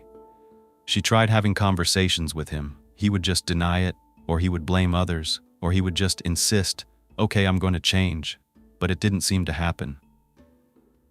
Mary would make excuses for Eric time and time again. She was always concerned with protecting the family's image. She would tell Kate, do not say anything to Terry, I will take care of it, and talk to Eric.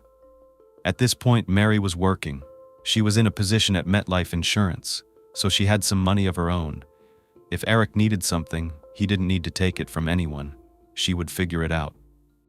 Mary liked to keep appearances up. She cared what neighbors thought and what friends and coworkers were going to think. She didn't want it to look like they didn't have things under control. She explained to Kate, Eric is already going through a rough time. He's trying his best, and I don't want to put more stress on him. I'm not saying Mary's doing this, and I'm not saying Eric is, but have you ever thought to yourself that people are just thinking, well, you make enough money, who cares? You can just buy another one of whatever it is you lost or that was taken. And I wonder, is that the definition of entitlement? Because I think people think that way. Because Katie wanted him to, Jimmy has a talk with Eric, and he denies taking the garage door opener or that he took anything from their home. Eric felt like they looked down on him. They were placing blame on him because of his actions from the past and his bad decisions from before. But in any case, Jimmy bans Eric from the S residence until further notice. In April of 2005, Eric is 28 years old. He finally lands a job as a loan originator for a company called Home Loan Center, and it seems like he's enjoying it. He's making his own money now, and in just a few weeks, he's flying out to California a lot more to see Allison. He's driving a black Chevy Trailblazer, he's got these new expensive rims, and he's bragging to his sister Jennifer that he's going to write his own mortgage for a condo soon. Allison's 29, she's living out in California. She's glad Eric is doing well, and maybe that's why she wanted to see him more. He's finally getting his life together. When he visited her in May, he talked about how well things were going, and that he was actually considering moving there. He told her he was doing very well at his job and that things were really turning around. So they started to plan to see each other more. At the same time though, Eric was dating another girl. She lived locally. Her name was Christine Undesser, and I'm assuming Allison did not know this. Seems like his propensity to lie hadn't changed. Or maybe it was just that it wasn't that serious with Christine, and until things happened with Allison again, he figured he'd just have someone to keep him company in Illinois. I don't know. It was the third week of September 2005. Allison and Eric had met up in Chicago for a friend's wedding that weekend. Then Allison flew back to California, and Eric made plans to meet her there the following weekend for a Neil Diamond concert that was going to be at the Staples Center in LA for his world tour on Friday night, September 30th. Mary thought that was perfect because Ron and Andy planned to take a trip with her and Terry out west along the Mississippi River to a town called Galena. The two couples planned to stay for about 4 days, and they were leaving the morning of September 29th. This town looks gorgeous. There's a lot of historical sites, there's boutiques, golf courses, and we know that Terry likes playing golf. It looks like a really fun place for a getaway. Eric made his flight reservation for the 29th at 9:30 a.m. out of Chicago Midway Airport. He gave Allison all the details. He let her know he would need to leave his house around 6:30 in the morning to get to the airport in time, so she was probably going to need to call him to make sure he was awake. Wednesday, September 28th, the night before Eric was set to leave for LA, he meets up with Christine at 7 p.m. They're at a pub and eatery called the Fox and Hound. They were having drinks, hanging out, and they talked for a couple of hours. They had planned to stay longer, but when pressed about what Eric was going to be doing that weekend, he admitted he was flying out to LA to hang out with his ex-fiancée, Allison. Oh look, he can be honest. Christine became visibly upset. She told Eric to take her home. Eric arrived at Christine's apartment at 1 a.m. They sat in the car and talked for about 15 or 20 minutes, and then he went and headed home. He arrived and settled in somewhere around 11 p.m. and he said goodnight to his dad, Terry, who was sitting in his home office, and then Eric made his way down to the basement level. At this point, Allison gets a call from Eric. It's around 11:30, and they're just discussing plans for the next day, but then she couldn't hear him very well. There was static on the line. He said his phone was dying and he got frustrated, so he tells Allison, "Can you just call me back real quick?" So she calls back, and at this point, Terry answered the phone at the same time. And this was back when we used to use landlines, in case this sounds confusing. But they were both on the line. Eric said, "Hey Dad, I've got it." So Terry ends up hanging up. I remember those days because parents would listen in on the other line. They would pretend they hung up, and then they would try to spy on you and your boyfriend's conversation, or your friend's conversation. But I could always tell they were on their line because I could hear them breathing. Eric and Allison talked for about 15 minutes, again just going over the plans for the next day. And then Eric said goodnight. He hung up the phone, put a movie into his DVD player, and fell asleep around maybe 1:30 in the morning. When Eric woke up, he knew he had a very busy day. He wasted no time. He left the house real fast and went to a convenience store to pick up a pack of cigarettes. He came back, he took a shower, he threw the rest of his things in a bag, and he left for the airport. While he's driving, he remembered he was actually supposed to drop something off to Jimmy and Kate before the trip, and it had slipped his mind. So he decides, okay, I know they might get mad at me, but screw it. I'll just have to do it when I come back. This is when he realizes he forgot his wallet, including his driver's license. That was going to be a problem. He's already halfway to the airport at this time, so he is pissed. There was no other choice. He had to turn around, miss his flight, and try to book another one once he got back home. And he knew what time he could make the next flight. As you can probably imagine, this was not ideal. No one likes when this stuff happens. He gets home, he makes sure he has everything this time, he calls up Southwest, and he gets a new flight for 11:15 a.m. It's arriving at LAX at 1:30 p.m., so he decides at this point maybe he should just go ahead and book his return flight. He got a flight leaving LA on Sunday, October 2nd at 11:15 a.m., arriving back in Chicago at 5:10 p.m., just in time for him to settle back in, get a good night's sleep before work the next day, on Monday. He quickly calls Allison to tell her the bad news and the good news, and then once again heads out. This time he calls his cousin Bob while he's on his way. They have a close relationship, and he explains what happened. He asked Bob if he thinks he's going to make it on time and if he knew the best roads to take and the best place for him to park once he got to the airport. And of course, he just explained to Bob that he was frustrated. He missed his other flight. He feels really tired. He didn't go to bed till late that night. He just wants to get to the airport, get on the plane, take a little nap. So Bob tries to give him the best advice and tells him good luck, and they hang up. Yay. This time he actually makes it to the airport on time. He calls Bob back, he lets him know I'm hopping on my flight, and just about 4 hours later, I'm going to be in LA. Chicago is 2 hours ahead, so he would go back in time.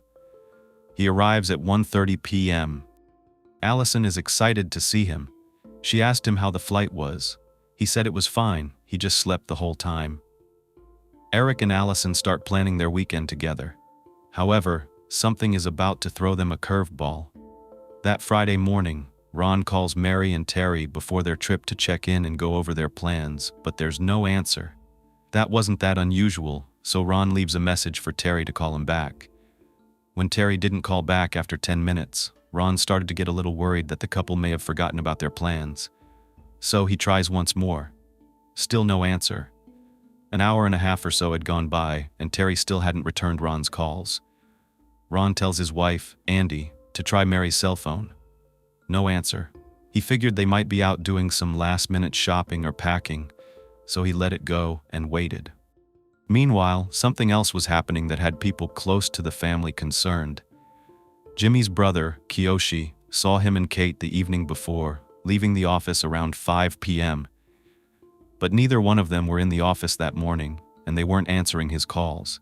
He was really concerned that the couple had not shown up to work, especially Jimmy. So, Kiyoshi tries calling Mary's work to find out if she knew what was going on. A co-worker named Catherine Von Holten answers and says Mary had not shown up. She didn't realize that Mary had planned to take off work that day for her trip, so she starts to worry. Considering Kiyoshi's worry, she calls Mary several times on her phone. No answer. Catherine then tries Terry's workplace, Ashland Distribution in Willow Springs. A co-worker confirms that Terry hasn't shown up, nor had he called to say he was going to be late. Again, though, they forgot he was supposed to take a trip that day. They become concerned, and the co-worker calls Bob, who also works at Ashland Distribution. Bob explains Terry had planned to take a trip, and then the co-worker remembers. But he says Terry planned to leave after this meeting, so Bob started to think something may have happened. It wasn't typical for Terry to miss an appointment, especially a business meeting. Bob tells Terry's co-worker he will head over to their house to check on them. Catherine had already called Mary's daughter, Jennifer. She thought maybe Jennifer knew something. Jennifer explains she tried calling her dad on his cell phone at 7:15 that morning about something she needed to repair in her home, and he never answered. Jennifer goes on to say she tried the office and Mary's cell phone, and there was no answer and no callback. She tries calling Kate. The same thing, no answer. Jennifer gets worried, so she provides Catherine with the Hansons' garage door entry code. She tells her, "Let yourself in and check on my parents." Then Jennifer calls Bob. Bob says he's already ready to head over there. Catherine gets into the Hansons' home, accompanied by another co-worker, Belinda Robinson. They go through the garage and into the house, and they start looking around.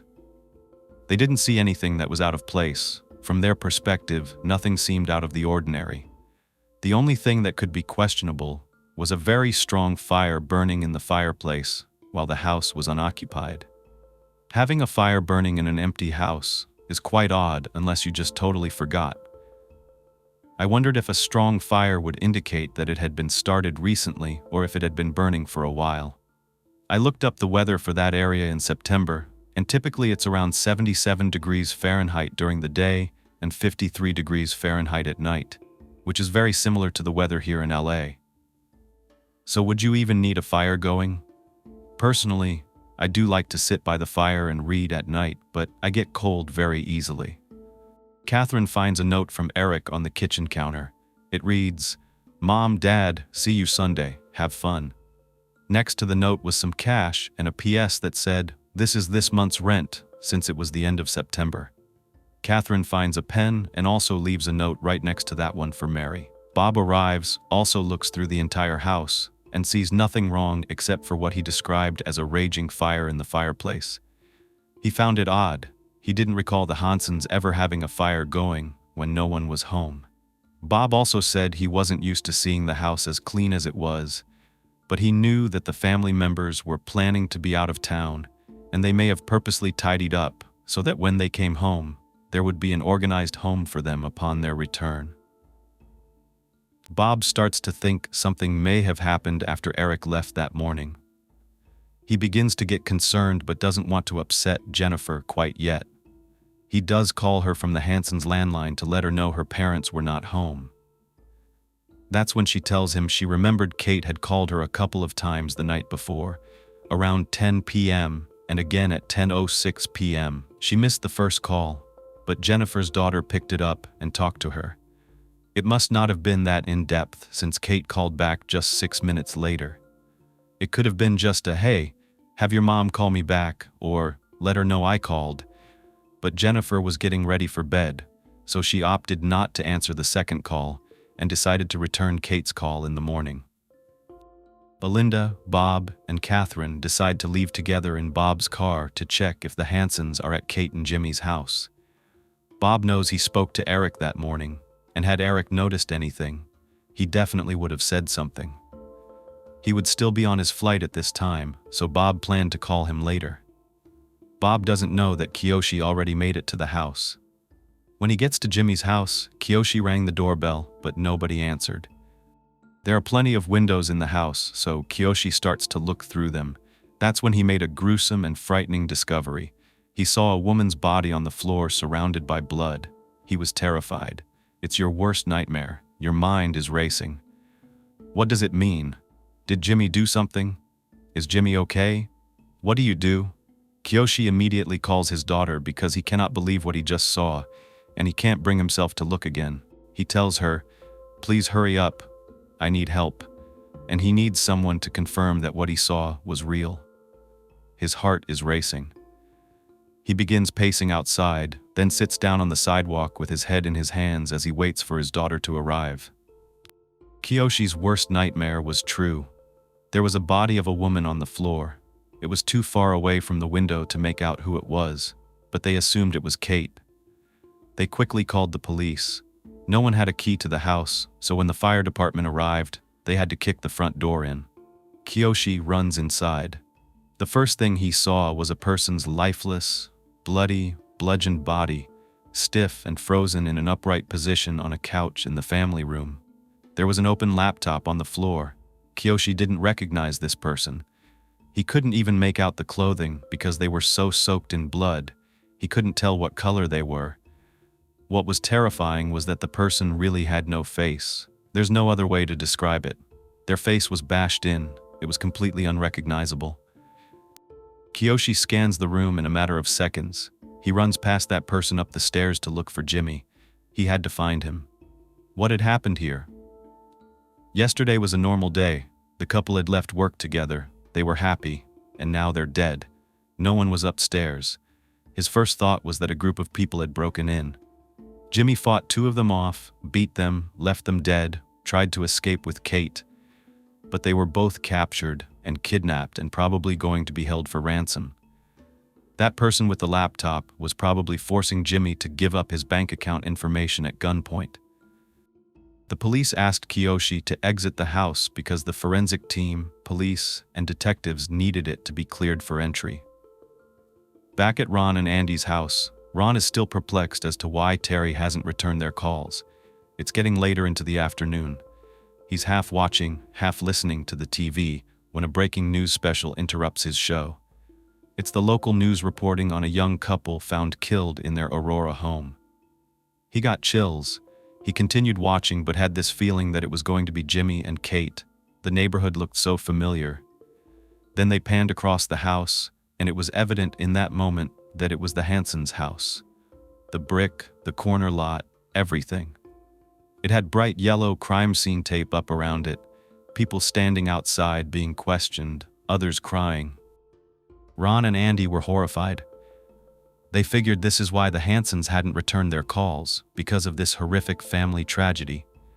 They didn't know what to do. It wasn't the right time to go calling them to question them about what happened. Besides, they weren't even sure anyone knew, because it was breaking news. This had just happened.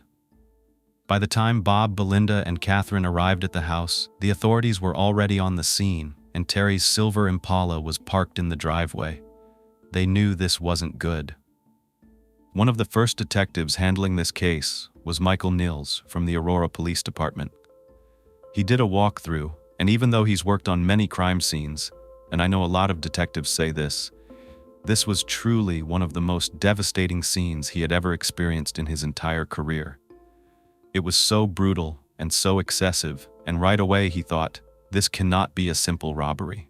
The injuries were too severe. It had to be someone evil, someone that wanted to send a message. First, he came across what was later positively identified during the autopsy as Jimmy Sal. Nils could hardly look. The body had no face, it was demolished. All the teeth had been shattered. There was nearly nothing left, which is why Jimmy's brother probably ran right past him, still holding out hope that Jimmy was alive and that this person, still sitting up with a laptop beside them on the floor, was an intruder. It seemed as though the attacker came up from behind Jimmy and ambushed him without a moment for him to react. Nils didn't see any weapons. Then he walked toward the master bedroom and found Kate on the floor in the doorway. She was covered in wounds, too many for him to count. Different shapes, some circles, others squares, various sizes and depths. There were big welts all over her head, clearly indicating she had been hit repeatedly over and over again in the face until she was unrecognizable. He could tell she had fought to stay alive. There were defensive wounds all over her hands and arms, and he could tell just by looking at the unnatural position of her arms that both of them were broken. They were snapped in half by her attacker as she was trying to protect herself. There was blood all over the ceilings, the walls, windows, drapes, floors, everywhere. Kate had been running. She was trying to find a way out, to live for everything that she hoped and dreamed for. She most likely witnessed the man she loved being bludgeoned, or at the least, already deceased, and appearing the way he did. It's unimaginable to think about hearing someone you love screaming in pain, to think about running for your life only to be trapped in your own bedroom. The bedroom where you kissed your husband goodnight the night before, where you laughed together and dreamed together. It absolutely sickens me. He continued into the kitchen, and there was a big plastic painter's tarp on the floor. It didn't take long to notice it was only covering half of a woman's body. He could not believe he was stumbling upon a third victim. It was Mary Hansen.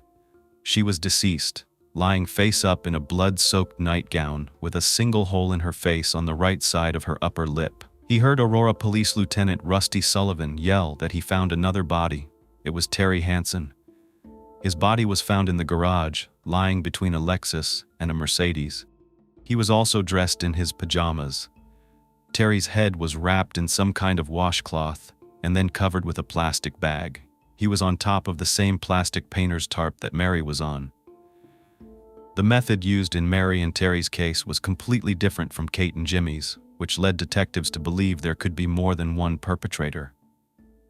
Perhaps Kate and Jimmy were the targets, and Mary and Terry got in the way somehow. Terry had been shot one time in the left side of the back of his head. Both Terry and Mary were barefoot. Their feet were clean as if they hadn't walked there on their own. Besides, why would anyone willingly come over in their pajamas without wearing shoes? Detectives suspect the Hansens were deceased prior to arriving at the house, that they were killed somewhere else, then placed there to somehow stage the scene. But why, and where were they killed, and when? There were so many questions that needed to be answered, but first, Nils knew he had to do something he despised. It might be the hardest part of his job, worse than walking a crime scene. He had to break the news to everyone that they had found an entire family annihilated. Bob was the first person to be notified, and he knew he would have to be the one to call and break the news to Eric and Jennifer. That was probably the hardest thing he ever had to do up until this point in his life. Nils notified Jimmy's family next. They were on the scene, waiting outside, and the news just spread. Within no time, there were news trucks surrounding the house. Terry and Mary's best friends, Ron and Andy, were glued to the TV. The news came back on and reported they found Terry and Mary both deceased. It didn't seem real. Today, they were all supposed to be leaving on a retreat. They were supposed to be walking down cobblestone roads, enjoying dinners by candlelight, wine tastings, and watching the sunset.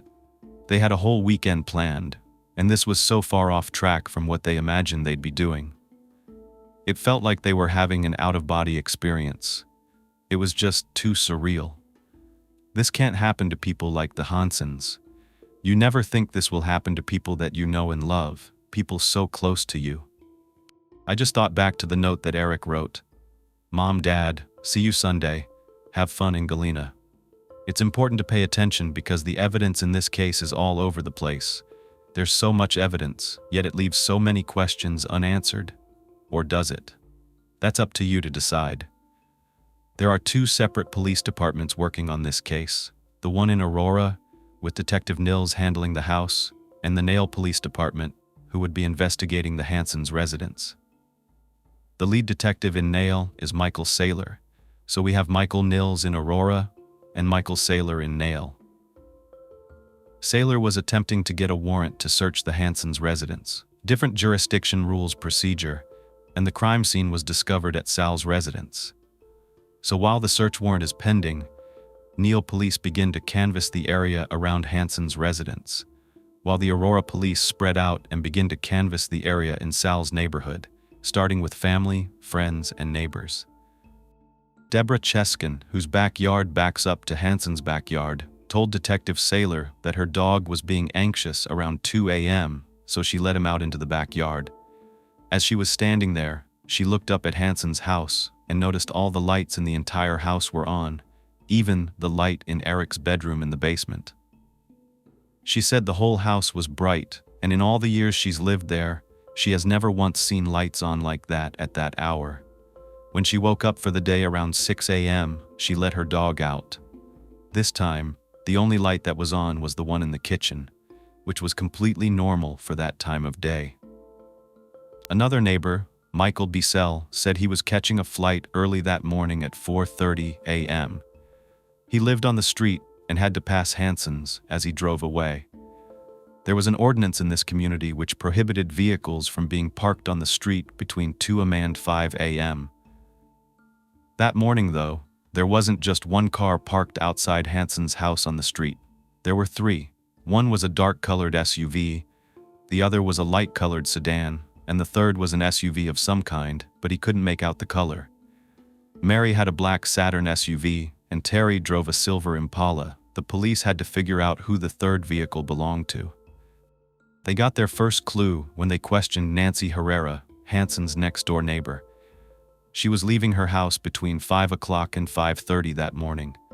She said she was very familiar with all the vehicles that belonged to the Hansen family. She said she saw Eric's black Chevy parked on the street, and that was unusual. He always parked in the driveway. Police knew from speaking to Bob that Eric was up early to catch his flight, and we know he had driven to the convenience store early that morning to grab cigarettes. You're allowed to park on the street after 5 a.m., so there wasn't an issue there. But as for why the other vehicles were parked on the street earlier, there wasn't an answer yet. Mary's SUV was currently parked in Hansen's garage next to a motorcycle belonging to Eric. However, Terry's car was not there. Detectives on the scene at the Sal's confirmed that Terry's Impala was parked in Sal's driveway. When Aurora police questioned Sal's neighbors, a woman named Nisha Kra, who lived right across the street, said that she left around 6 o'clock in the morning to drop her son off at school. She saw the silver car in the driveway when she left. However, when she left, it was parked on the far left-hand side of the driveway, facing the garage door. When she returned about 15 to 30 minutes later, the car was parked on the opposite side, so now it's on the far right, pulled into the driveway facing the garage door. That's weird, and it stayed there. Bob confirmed this was Terry's car. We'll go back to this timeline, but let's jump all the way to 10 p.m. that night. Saylor entered the Hansens' home after obtaining the search warrant. He was instructed to find out if there was evidence of a crime scene at the Hansens', because Aurora police were adamant that Mary and Terry had not been killed at the S's home. They had been murdered somewhere else and then transported to the Sal's crime scene. There was no apparent forced entry at the Hansens'. Upon entering, the first thing that S noticed was the smell. It was a combination of scented candles and charred wood. He found 12 candles and a centerpiece candle holder on the table in the kitchen, and another candle on the kitchen island. All of the candles were melted down, and there was wax that had dripped onto the surfaces. Underneath the coffee pot was filled with water and unused coffee grounds, as though it was ready to be turned on and brewed. He didn't notice anything suspicious. He turned his attention to the fireplace. There were still embers burning inside. A big chunk of charred wood was in there, some type of fabric that had like a tight weave, a ball of melted plastic, and what looked like pieces of paper with numbers on them. Maybe the fact that these unusual items were in the fireplace was why it was burning so strongly when Catherine, Belinda, and Bob witnessed it. After Sailor completed an entire walkthrough, he did not notice anything that looked disturbed. It was late, so he had to leave, and he planned to come back the next day. This search took a few days. They had to be super thorough, as I'm sure you can imagine. A team of investigators, including police officers, detectives, DNA analysts, they were all there as well. Then, a clue. Crime scene investigators removed the Hansons' bedding. They discovered 2 holes in a wooden headboard. This confused me a little bit, so listen carefully, and we'll try to go through this. One was more toward the top of the headboard, and the other one was toward the bottom. The one on the top went all the way through to the other side. The one on the bottom looked like a hole that you would try to drill, but the drill wouldn't go all the way through. There were tiny wood shavings that were around, and the 2 holes were not the same size. The top one was bigger, and it looked like it had been enlarged with a drill. When checking behind the headboard, they noticed the hole on top had a blown-out look to it.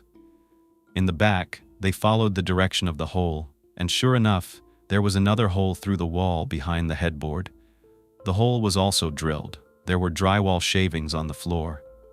But get this, all of the holes were filled, the one on the wall with spackling compound, and the headboard holes with wood filler. Were these bullet holes? That was the question. They did an extensive search and uncovered a bullet stuck in the attic in a beam behind the bedroom wall. This was really starting to paint a picture of what transpired. It seemed as though the Hansons were shot in their own home, in their master bedroom, probably while they were sleeping. That's why they were in their pajamas with bare feet, unlike Jimmy and Kate, who were dressed in their regular daytime attire. But what still remained a mystery was why the bodies would be moved from the Hanson to the S's. Why go through all that trouble? What was the timeline? Surely the Hansons were not having a sleepover at the S's, were they? Were they there when Jimmy and Kate were attacked? It truly amazes me how thorough crime scene investigators are. I mean, I know it's their job, but these investigators end up checking in the vacuum cleaner. Inside the receptacle bag, they find pieces of wood that match the headboard. The killer took time to vacuum, to fill holes in the wall, to make beds. The CSI goes back into the master bedroom, and they examine the mattress, and it's totally clean. There's no blood, no nothing. However, upon further investigation, they check a guest bedroom down the hall, and they find a bloody mattress. They had been switched out. The clean one that was in the guest room is now in the Hansons' bedroom, and vice versa, and all of the beds had been remade. They also confirmed a linen closet shelves had empty spaces, which indicated that sheets were missing. They noted the indentations on the carpet that showed that the master bed had been moved. All of this takes time. It's definitely a staged scene, and so was the S's. Since the Hansons were clearly moved to the other residence, which is why they were wrapped up, so that blood and DNA wouldn't transfer anywhere and they would be easier to move. Other items of significance that were found. On October 3rd, in the garage, they found wood spackling compound, sanding blocks, paint, and in the basement, there was an empty bottle of carpet cleaner, another one that was open, paper towels, cleaning products, a carpet shampooer, as well as a cordless drill and drill bits, and they were in a container, and one of them was missing. There were also what looked like blood stains in Mary's SUV on the carpet in the back, and her keys were found inside the home. Towels in the bathroom looked exactly the same as the one that was on Terry's head, and similar plastic bags were found underneath the sink in the kitchen, and that matched the one on Terry's head. Jennifer was in her parents' home that afternoon with detectives. She was gathering clothing for her parents' funeral. She also provided detectives with a bunch of papers that she had found when she was going through Mary's top drawer in her dresser. One was a credit report in Mary's name, with circles around certain transactions, and then question marks beside them. They wondered if the Hansens were experiencing financial issues. New detectives needed to gather information from anyone close to the Hansens. Even though it's a tough time, they have to. Jennifer and Eric lost their parents and their sister. Bob lost his family members. The SS lost Jimmy and Kate. There's just so much loss, yet it has to be done. They have to be questioned, and sadly, they have to relive that pain. In the moment, it can also make you feel really nervous and uncomfortable, and as if you're a suspect. By October 5th, they still hadn't arrested anyone. All they had was circumstantial evidence, no witnesses, and no weapons. Lieutenant Sullivan from the Aurora Police Department issued a statement regarding the murders. He held a press conference, confirming 4 individuals had been identified as 34-year-old Jimmy Saw, his 31-year-old wife Kate Saw, Kate's parents 57-year-old Terry Hansen, and his 55-year-old wife Mary. They pleaded with the public to provide any information they may have about this crime. The autopsy report was also released, and it's bad. Both Kate and Jimmy's fatal injuries were caused by blunt force trauma to the head, very excessive force from something like a bat, a golf club, a pipe. Jimmy's lower jaw was found across the room. Kate's ring finger was bent backwards and broken, and her wedding ring that was valued at over $24,000 was gone. Her ring finger, though, had no indentation from a ring and no cuts and no bruises. Kate sustained 40 wounds, 22 of which were cuts and scrapes and bumps on her head, and 18 more on her body and her limbs. Jimmy had at least 12 separate injuries to his head, but it only took one skull-crushing blow to end both of their lives. Several of the wounds found on the bodies had specific indentations in the shapes of circles and squares, and this made me pause to think, what kind of instrument could cause that? Oddly, when they said pipe, the very first thing I thought of was a metal pipe with a 4-point iron T and 1 or more galvanized pipe plugs. I just remember picking one up as a teen when my dad was doing some plumbing, and I actually morbidly pictured the damage that it would do. It would be like a hammer, with many different ways of hitting someone. Some marks it would leave would be squares, like the top of the galvanized area, and then others would be circles or holes, where you have the holes of the T that are left open. Or you could just use the straight part of the pipe while gripping it at the T, and this would provide a really secure, strong grip as you swing it. You can easily buy these items at a local hardware store, and you would never look suspicious if you cleaned it off and you threw it somewhere. It would also be pretty inconspicuous. We already know the Hansens' cause of death. There was nothing additional in the autopsy report besides finding gunshot residue stippling on Terry's head. This indicated a second gunshot was fired near Terry's head but did not hit him. This was most likely the shot to Mary's face. Let's jump back to when the bodies were first discovered, the afternoon of the 29th. Since Bob was on the scene at the S's, Niels interviewed him right away. He asked Bob when he last spoke to any of the deceased who had access to the homes, and if he knew anyone that would do this. Bob said the only person he knew that could have access to both homes would possibly be Eric, and that he had spoken to him that morning. Of course, the people closest to the victims are always looked at first, so this piqued Niels' interest. He wanted to dig deeper, especially because Eric was conveniently out of town. He didn't want to tip Eric off. He didn't even know his parents were dead yet. So he reached out to Allison, and instead Eric was still en route to LA at the time. Allison said the plan to go to the concert was her idea, and they made those plans weeks in advance. Then she told them everything we already know about the night before, but there were some inconsistencies. She said she spoke to Eric at 6:45 last evening. He said he was on his way to the gym, and we know he was actually meeting with Christine. Then at 9:21, he called to say he was leaving the gym and stopping by a hardware store. That's interesting. Were you buying, I don't know, paint, painter's tarps filler for holes in the wall? Why would he need to go there that night? I don't know.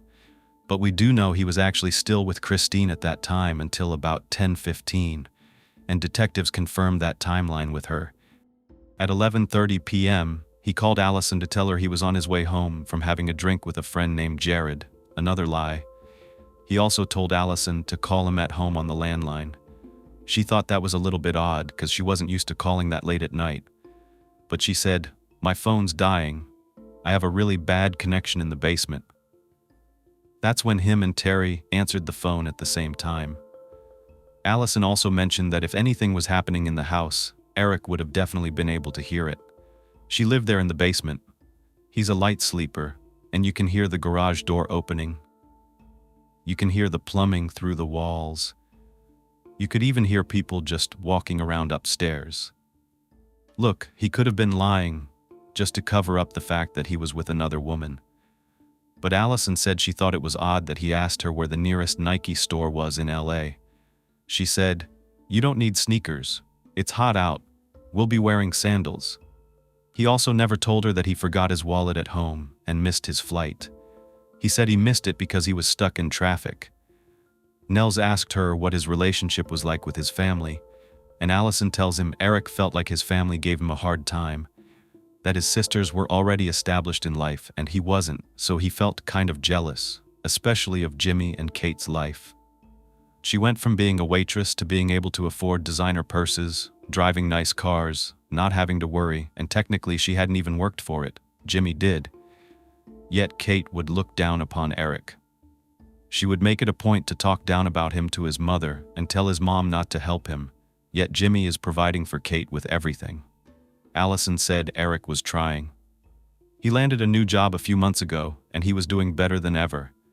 They tell Allison if she can think of anything else, let them know, but please do not tell Eric anything yet.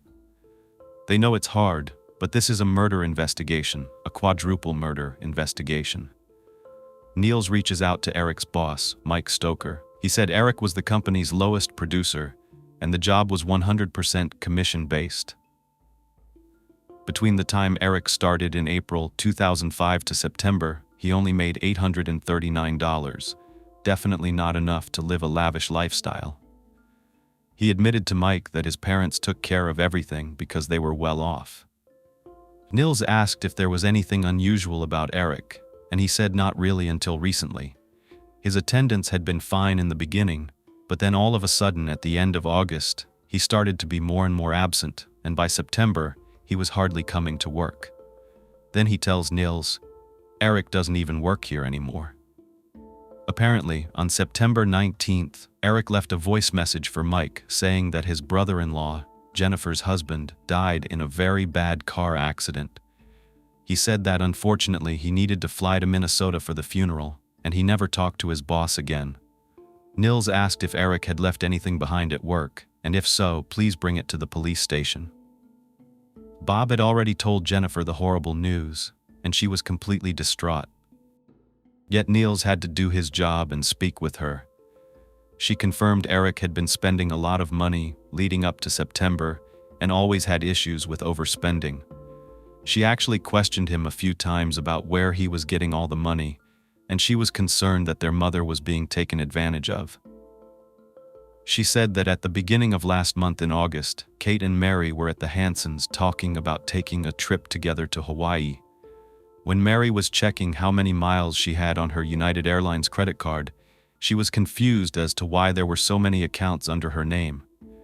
Kate immediately suspected Eric had opened up these extra accounts and was using the credit cards in his mom's name.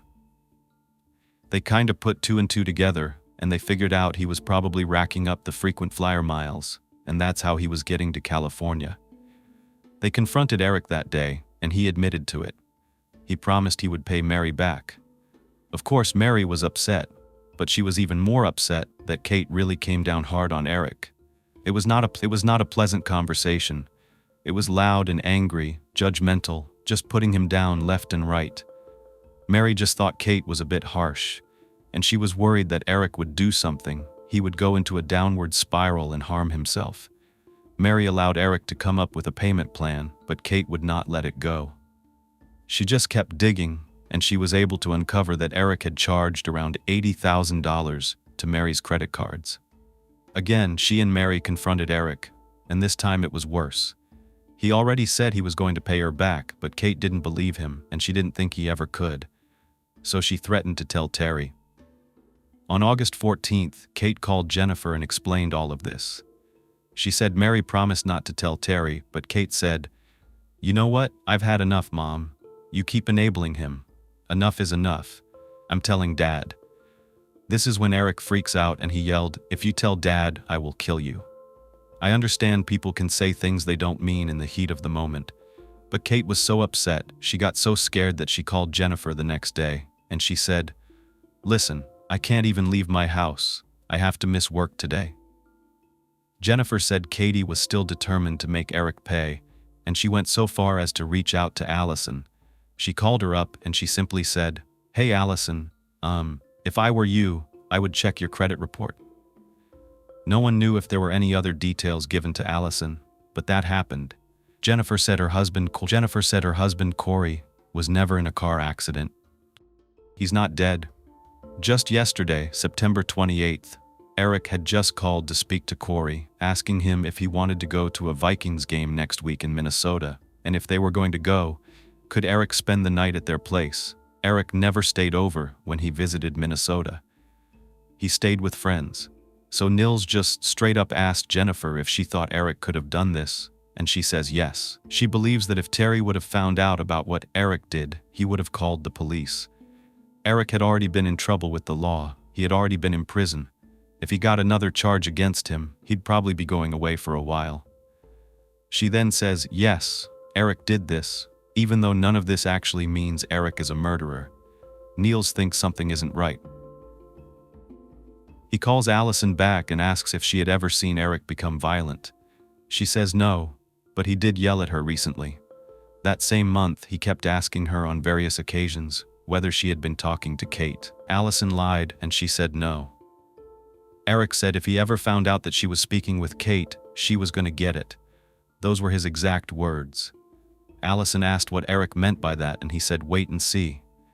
She asked if that was a threat and he said that's a fact. After Nils learns that Eric threatened not one, but two people close to him in the weeks leading up to the murders, he now becomes the prime suspect.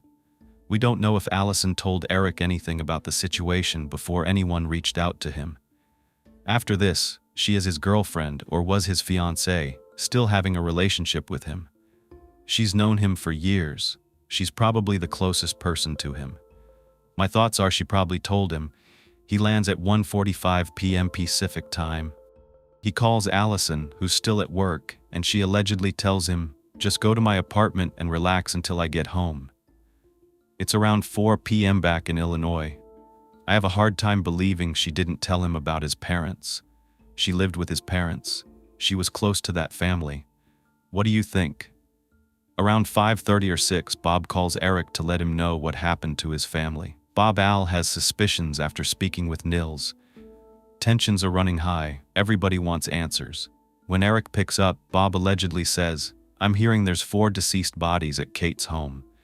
Bob tells Nils that Eric's response was, how did people know to go looking over there?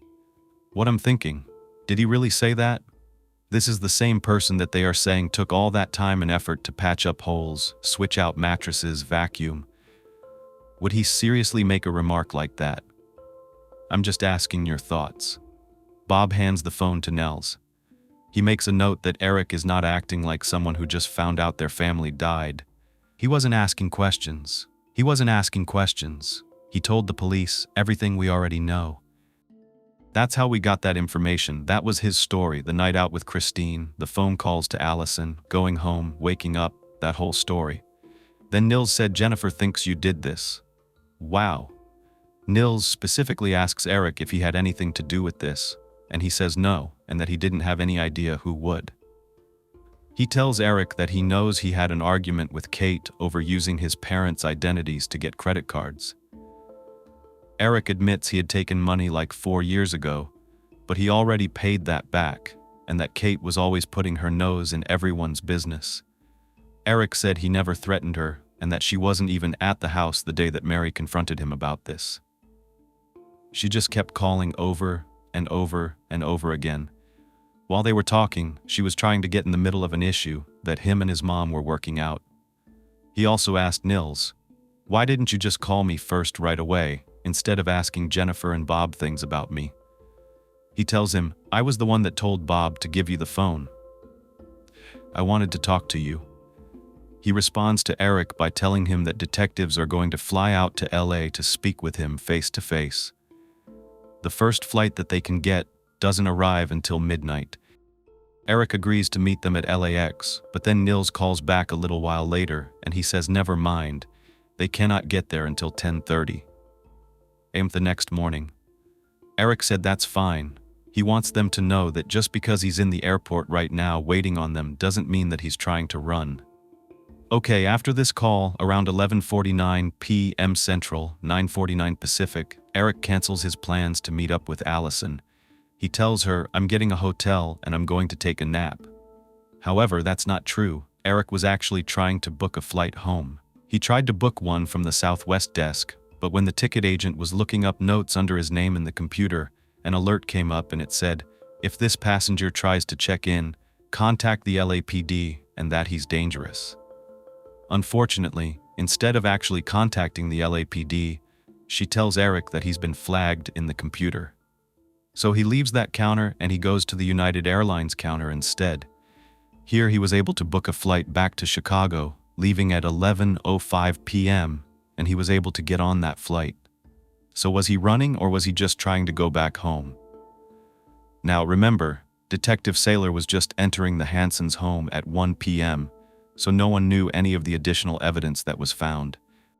But these detectives do not sleep.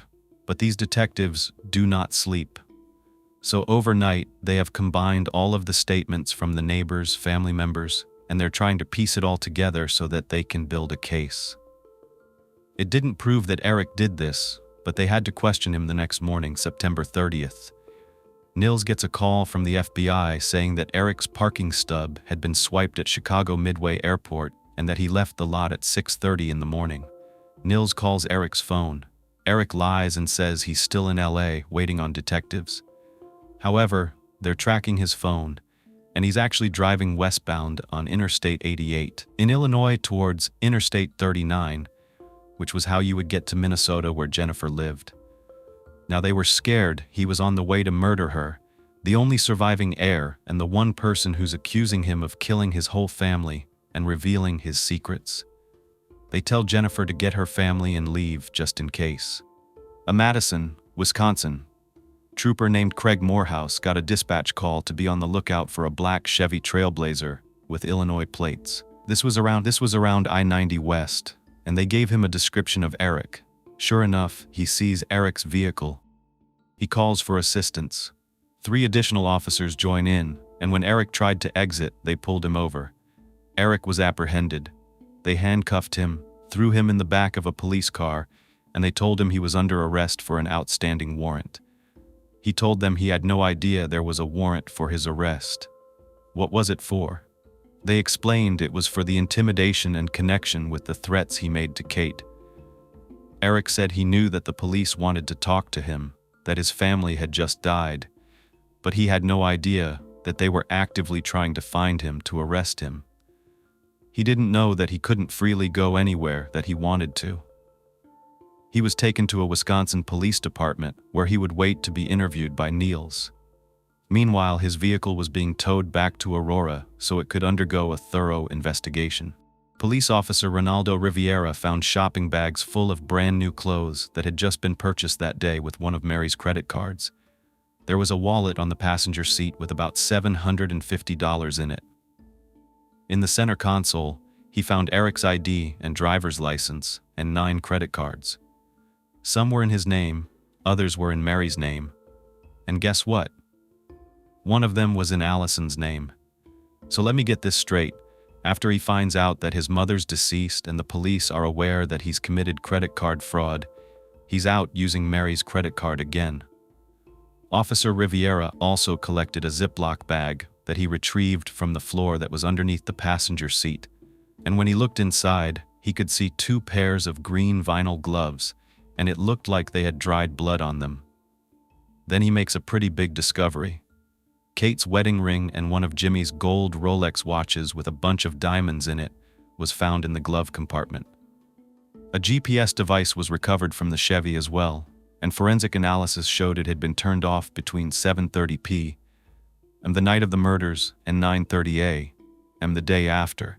Guilt seemed apparent. Not to mention, more and more evidence was being turned over from the Hansens, as well as more information from Eric's friends and family. Eric's boss handed over a checkbook belonging to Mary that he found when he cleaned out Eric's office desk. Detective Saylor found financial documents in Mary's name consisting of credit reports and a bunch of handwritten notes regarding account balances and credit card statements, and they were stuck between the mattress and the box spring in Eric's bedroom. After Nils presented Allison with additional evidence against Eric, she finally admitted that shortly before September 28, 2005, Eric had told her he calculated exactly how much money he would inherit if his parents died. She also said she remembered when she was living at the Hansens, Eric would go rifling through Terry's documents in his home office. When questioned about Eric's room, his habits, and whether he was tidy and used cleaning products, Allison and Bob both said it would be highly unusual if Eric's room was clean. Eric even called himself a slob, and Bob never saw that room. In order, Allison echoed this by saying that Eric was very messy. As all this additional evidence is pouring in, Nils is interviewing Eric. He questioned him for 3 days, just trying to break him down and get him to talk. They kept asking him, if it wasn't you, who was it? All the while, they needed forensics to provide more concrete evidence to link Eric to the crimes and build a case. Remember that Eric was apprehended on the 30th. That was the first full day the forensic team was in the Hansens' home. The same 3 days that Eric's being questioned, evidence is being uncovered and reported to Nils. Eric continues to deny any involvement. Forensic analysis of Jimmy's laptop showed that the very last keystroke happened at 10:43 p.m. on September 28th. Let me ask you this. Could Eric have left Christine at 10:15, made it to the Saul's residence, bludgeoned both of them so severely, leaving no evidence behind, no weapons, no fingerprints, then left their house, drove home, was able to be on the phone with Allison at home at 11:30 when Terry picked up, waited until his parents both fell asleep, shot them in the room, carried them, wrapped them up, carried them, put them in the SUV, driven back over to the Saul's residence, got them both into the house without alerting any neighbors or the 24-hour patrolman, then made sure there's nothing at that whole scene again, drove back home, somehow got Terry's and Paula over to the C's without a car to drive back, but also be back at the Hansens patching up walls, cleaning carpets, switching mattresses, burning evidence, getting rid of weapons, organizing the whole house, and make it to the airport by 11 a.m. The next morning? You tell me this was their working theory. Nils confronts Eric about the Rolex and Kate's wedding ring. He said, yeah, he was in possession of both of them. He was supposed to drop them off before he went on the plane to LA, but he was running late. He left them in his car in a secured area in the glove compartment for safekeeping until he returned. He explained that Kate had taken off her ring a few days ago when she was at the Hansens painting flower pots and gardening with Mary. The Rolex was over at the Hansens because Kate wanted Terry to try it on, so they knew how many links they'd need to add or take off of a band for the one that Jimmy was planning on getting Terry for Christmas. Kate had instructed Eric to bring them by their house as soon as possible, so he had put them in a bag, and he meant to take them with him so that he could bring them to Kate's, but he was running late. No matter how hard the detectives pressed him, he never confessed, and he finally asked for an attorney. Detective Nils actually broke down and cried when he wasn't able to get the confession. It's just that everything had built up. It was so emotional. But police said, you know what? We don't even need a confession to prosecute him. In an October 8th jailhouse interview, he said he was innocent. I have a couple of very short excerpts from that call. I think I'm just tired of everything being so one-sided. Everyone, I believe, wants to make me out to look like, I'm just a horrible person. I could do something like this and I'm not. It's very difficult. How would you feel if, people are saying you killed your family? He doesn't sound like he's lying there. That's what's scary. You could also still love your parents, even though you killed them. Of course, the investigation didn't stop. As he waits to be extradited back to Illinois from Wisconsin on the intimidation charges, authorities are continuing to build their case. More and more evidence was mounting. Women that Eric dated were now coming forward, and it seemed like he had girlfriends everywhere. Some even told the police that Eric said he was a professional golfer, and most of them believed he was very wealthy. Plain and simple, the police think that greed was the motive here. And the more they dug into the Hansons' financial records, the more Eric's guilt seemed apparent. Plain and simple, the police think that greed was the motive here. The more they dug into the Hansons' financial records, the more Eric's elaborate scheme became apparent. That credit report that Jennifer had pulled out from Mary's dresser, dated August 13, 2005, was a day before Kate called Jennifer and told her that Eric had threatened to kill her if she told Terry. Forensic accountants were able to piece together a timeline of events dating back to the beginning of 2004. That was when Eric started using credit cards from accounts he opened in his parents' names. He had cleverly opened a P.O. box and had all the statements coming there instead of the Hansons' home. Back then, people weren't logging on to their iPhone or their Android app to check their banking accounts, so they were not seeing what they were spending. He would open up a number of accounts, then he would max one card out, then he'd open up another card, and then he would pay off the one he maxed out. He would just keep doing this over and over again. At some point, though, it just wasn't sustainable. So he began concocting a new plan. He started forging checks from his mother's checkbook and depositing them into his bank account. Finally, he began his final scheme. The very last transaction occurred on the exact day that the Hansons were killed. It began with obtaining a $48,000 loan in his father's name. How do you even do that? He was living off that for a while, but of course, he spent it. On the day of the murders, he once again used Terry's identity to secure a $113,000 loan with a check payable to Mary Hanson. He was home waiting for it, and it was delivered right to the Hanson front door by FedEx. He then forged Mary's signature, and he took that check and put it into his checking account. Finally, a couple of months later, Friday, December 4th, 2005, Two-Pig State Attorney Joseph Burette announced 44 charges stemming from the murders, including 4 counts of first-degree murder, 2 counts of armed robbery, 2 counts of aggravated kidnapping, 2 counts of identity theft. Some of the other charges were forgery, credit card fraud, mail fraud, and 2 counts of home invasion. Burette said if convicted, Eric would be eligible for the death penalty. Eric pleads not guilty on all counts. His trial was set for February 2008. While awaiting trial, Eric begins writing letters to Bob and Jennifer. In one to Jennifer, he says, "Jenny, I know a lot more than you think. Dad talked to me about a lot more than anyone else thought. It's obvious that you're trying to pull the wool over my eyes, but it won't work. You can't avoid the paper trail. P.S. No matter how much you try to screw me, I still love you." Interesting letter. I don't know what he meant by the paper trail. How would she be pulling the wool over his eyes? Confuse me.I and another letter to Jennifer, who is now the executive of the parents' estate. Eric detailed his knowledge of all of his parents' assets, nearly to the penny. This was something Jennifer hadn't even known until she became the executive. Eric somehow also knew the value of all of his sister Kate's personal property, including the value of each and every one of her designer bags. In an 11-page letter to Bob from jail, Eric stated that he had told Kate to stay out of his life or she would regret it. He also wrote that Kate did ask him if he was threatening her, and he said, "No, I'm promising."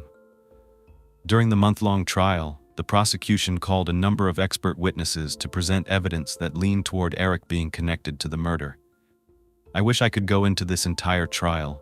I I did go to law school, but I love just knowing every little detail of how all the evidence was presented that the jury had when they determined the verdict. I'm not going to be able to tell you everything, but I'm going to tell you the most important things. So here they are. Jimmy's DNA was on the watch. The stains on the green gloves were matched to Terry and Mary's DNA. The Ziploc bag was determined to come from a box that was at the Hansons' home. The bullet found in the wall matched the ones in Terry and Mary. Terry's DNA was found in the back of the SUV where the stains were found. However, there was also a lack of evidence. There was a fingerprint on the gloves that didn't match Eric's.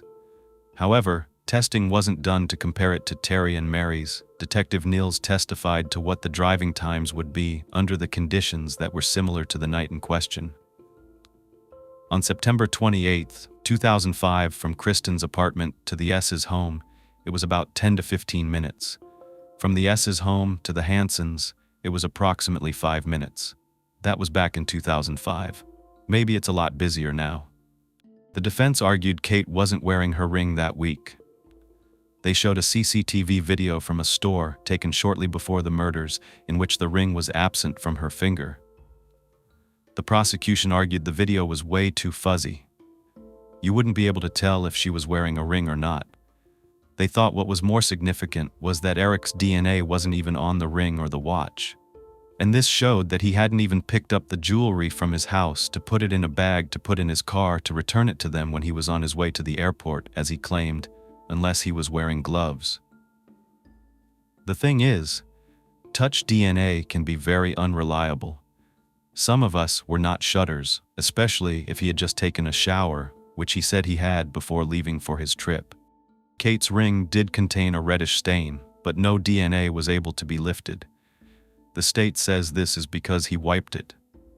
Eric's defense attorney argued there were 2 unidentified fingerprints in the Saturn, which would mean strangers unconnected to the Hanson family could have accessed the vehicle. The prosecution came right back and said no, the fingerprints were unable to be lifted from the surface. That's why they were unidentifiable. They just were not able to be used for comparison. Then the defense comes back and says, well, either way, that evidence is inconclusive. So that meant there was no evidence to prove that the fingerprints could not have been left there by one or both of the Hansons. The defense further emphasized there were no bloody shoe marks, clothing, or possible murder weapons ever found. The state brings up the fact that there was a raging fire in the Hansons' fireplace that was burning with no one home. It was highly unusual that someone would start a fire and then just leave. The fire was burning so intensely that when Bob was there, a burning log tumbled out of the fireplace, and it was so intense that embers were still warm at 10:30 p.m. When Detective Saylor came in, and let's not forget there was a chunk of charred wood, a melted ball of plastic, skek papers with numbers written on them, and a piece of fabric. Was the chunk of wood a baseball bat that was used to bludgeon Jimmy and Kate? Was the fabric from, Eric's bloody clothes? And was the big blob bloody gloves, or even bloody shoes? One argument that stood out to me was that because Eric had shaved off all of his body hair right before he left for Los Angeles, he did this to preclude forensic testing. Eric said no, that's a normal habit, and I thought it made sense because he was going to see Allison. Hence, he wanted to be clean-shaven, anticipating sex. The state asked if he was innocent. Why did he run? He says he didn't. He argued that he wanted to avoid this confrontation at the airport, face-to-face with the police. He wasn't under arrest. He was free to go anywhere he wanted at any time, but he could have simply avoided that by returning to Chicago and invoking his Fifth Amendment right to remain silent. Instead, he decides it would be better to lie to the police. The law says that evidence of flight by itself is not sufficient evidence to establish guilt, but it is a piece of evidence that you can take into account to infer the consciousness of guilt. The last thing Eric argued was that the state's evidence of his motive was speculative. According to Eric, he had worked things out with Terry. Terry agreed to get a loan to cover the credit card debt that Eric fraudulently incurred so that they could save their credit from declining. Terry was busy and he kept putting it off while Mary's credit was dropping. Eric then took it upon himself to fraudulently obtain the loan using Terry's identity. Terry was going to do it anyway. He just figured, I'm going to get the ball rolling faster. But the jury was supposed to believe that despite this breach of trust, Terry supposedly agreed to yet another loan, which Eric had also obtained fraudulently, when Terry once again procrastinated. And this was secured the day of the murders. And that's not suspicious? It was argued that anyone that's rational could find Eric's testimony was completely self-serving, and it was also inconsistent to what his sisters and what Eric himself said that his dad would flip out if he found out. We're coming to the end of this video, and this was really important for me to look at, so I want to share it with you. I want to be able to break this down and think like a juror for the jury to have found Eric not guilty. This is what they would have had to believe. Are you ready?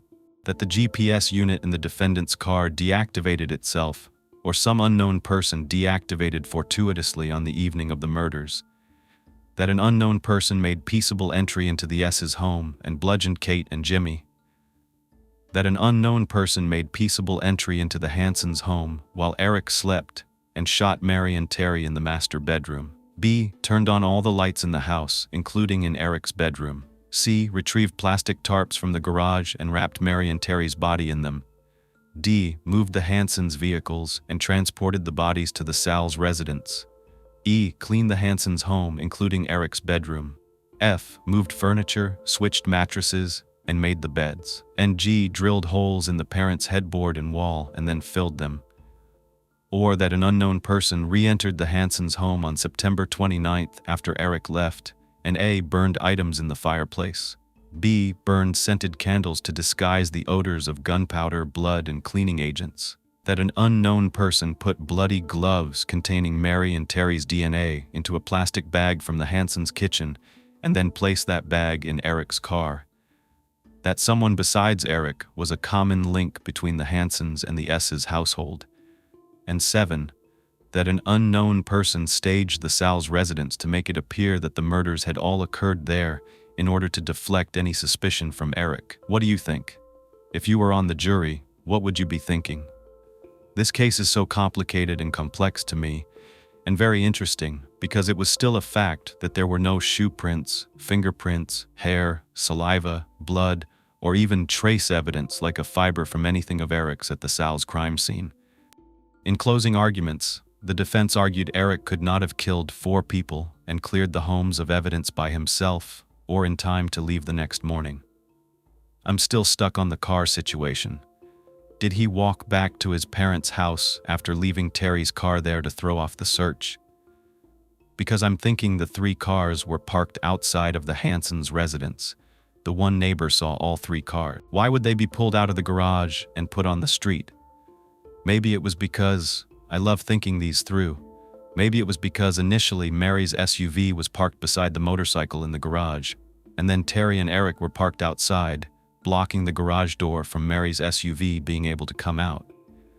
Therefore, Eric takes both the cars, parks those on the streets, maybe pulls out the SUV and turns it around and faces it into the garage with the back facing a better position for him to get the bodies into the vehicle. Then he drives the SUV from the Hanson to the Sal residence. I don't know how he unloaded everything there, but it is a 3-car garage now that I'm thinking of it, because there's a 2-car garage, and they said there was a Lexus and a Mercedes. So I don't know about that 3rd garage area, if he was able to use the missing garage door opener? If he was able to use that and then pull into that garage. I didn't think of that. But let's just say he didn't, and he was just outside.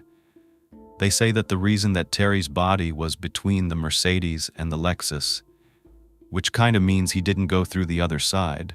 So let's just grasp that was because he couldn't carry him any further, like he was tired by this point. So he pulls the SUV backwards up to the garage door, opens the garage door with the garage door opener, and pulls his parents out of the vehicle into the house with no one seeing him. After he does that, he gets back in his mom's SUV, he leaves the scene, pulls his mom's car back into the Hansons' garage where it was before, and then drives Terry's and Paula's. I don't know why, because that would be obvious. Like, why didn't you just leave it at home? Doesn't make any sense to me if you wanted to throw them off. I don't know. But he drove the Impala back to the S's, and then he would have to have walked back. How long would that have taken him? Because I love doing the math. Not good at math, but I like doing the math. Okay, I just paused and I looked it up. It would take him an hour and 30 minutes to walk from the S's residence back to the Hansons. So if you include all of the driving time from before, and I'm just gonna say it's 40, because when I did the math it said 12 minutes. So if you're taking all of this into account, that's like 2 hours of just travel time, 2 hours, and we don't know when his parents fell asleep. Oh, I'm not saying he didn't do it. I'm just kind of perplexed on how he was able to pull it off. This was his first time killing people. This was his first crime scene. Maybe some people are just way better at that than others. That's creepy, but that's 2 hours of just getting from place to place. Not to mention, like I said, we don't know when his parents fell asleep. He saw his dad at 11:30. Did they fall asleep at midnight? Did they fall asleep at 1:30? When did they fall asleep? By 2 o'clock, all the lights were on in the house. Let's not forget. So, I would assume it had to have happened before 2, and since he mentioned the time 1:30, that always means to me that there's some kind of significance to that. So I'm going to assume it happened at 1:30, and that's why all the lights were on by 2, when the neighbor took out her dog. So it's 2 o'clock. But also, can we just stop and think about the fact that he was at Christine's at 10:15, and he somehow got over to the S's residence and was able to kill Jimmy by 10:43? Didn't they say it takes 20 minutes for him to get there? That left like 3 minutes for him to kill him. I'm telling you, the numbers are off. The numbers are definitely off. That's a lot to do in such a little amount of time. So I do not think the bodies were in the home when he was cleaning. I'm pretty sure he would have gone and gotten rid of them first, and then come back and done all the cleaning. So let's say he was home by 3 o'clock to do everything. That only gives him like 3.5 hours, unless he never got on the road like he said he did. So really, he left around like 9:30 in the morning. That gives him about 5 or 6 hours. I think that would be enough time. What do you think? What are your conclusions? Eric chose to testify, and he did so for 5 whole hours. He admitted to lying to his family, using the credit cards and the money that wasn't his, but he said he already admitted that he had no motive to kill them. He was already planning to pay them back, and he had already started paying them back. He just had really bad impulse control, and he kept falling back into stealing. But he did not kill anyone. The prosecution argued the motive was simple: greed, jealousy, and trying to keep up his fake lifestyle. Once it began to unravel, the only way out was to get rid of everyone, which got him closer to inheriting more money that wasn't his. A jury of 8 men and 4 women only deliberated for 3 hours Wednesday, February 20th, before finding Eric guilty on 4 counts of first-degree murder, as well as a bunch of other charges. But I won't go into all of those. Eric just sat there with no expression on his face as Judge Robert Anderson announced the verdict on Thursday, February 21 stant. The same jury began the process of going through the penalty phase. This would determine whether Eric would spend the rest of his life in prison or be sentenced to death. Jennifer said Eric should not be put to death, but she did cry tears of relief and hugged the prosecutors and family and friends outside the courthouse after the guilty verdict. During the penalty phase, defense attorneys called Dr. Marva Dawkins. She's a clinical psychologist who testified that Eric was suffering from narcissistic personality disorder with antisocial and dependency features. She also tried to emphasize the fact that he was diagnosed with ADHD at 18 months old, and he had been on several different medications when he was growing up. I know we kind of touched on that. I don't know what your thoughts and opinions are. I would love to hear them below. She said that all of these conditions started when he was just a child, and they've continued throughout his adulthood. She spent a lot of time interviewing him in jail, and she reviewed hundreds of pieces of evidence. I don't really understand her conclusion fully, but she concluded Eric had an unpredictable relationship with his parents. And although he seems macho, he's actually very sensitive, weak, and vulnerable. I wasn't sure if she was arguing that these things had to do with him committing the crime or that he didn't commit the crime. I don't know. State Attorney Berlin argued that the impact of something like ADHD on these murders was very low. He even said Bill Gates and several US presidents have had ADHD, and that they didn't kill anyone. Another statement he made, which I'm not sure I 100% agree with, but you can tell me what you think. He said that even if he had a personality disorder, it didn't make him commit the murders. What do you think about that? On February 28, 2008, the jury sentenced Eric to death. They only deliberated for 90 minutes. However, in 2011, the Illinois General Assembly abolished the death penalty. Eric's death sentence was commuted by Democratic Governor Pat Quinn. He said it was the most difficult decision he ever had to make as a governor. He said that if you decide to abolish the death penalty, you have to do it for everyone. He tried to offer some kind words to victims' families, so he said that the family of Illinois was with them, but he understood that they'll never heal from what happened to them. Prosecutors and some victims' families urged Quinn not to abolish the death penalty, but despite this, he went forward and 15 sentences were commuted, including Eric's. It's true that Eric may not have been able to afford much outside of jail, but in the end, he was able to buy himself time here on Earth. This is a story about a couple who worked very hard to achieve the good life, the perfect relationship, and children that love them and bring them joy. But as they say, money can't buy happiness, and you can only hide your secrets for so long. Richard Hicola was born on July 30th, 1942. His family migrated to Cleveland, Ohio in the 19th century and settled near the shore of Lake Erie. Dawn Elaine Reinhard was born on February 2nd, 1944, also in Ohio, just northeast of Marion. On September 19, 1964, Richard and Dawn got married. Richard was 22, and Dawn was only 20. They were a young, happy couple, looking forward to spending the rest of their lives together. Richard was attending Ohio State University. He was earning his bachelor's degree in physiological chemistry in 1965 and working on his PhD. A couple of years after they were married, the couple began trying to conceive a child. Richard had just graduated with his PhD in physiological chemistry and was conducting research in biophysics. He was doing this at a laboratory at Columbia University College of Physicians and Surgeons as a research associate.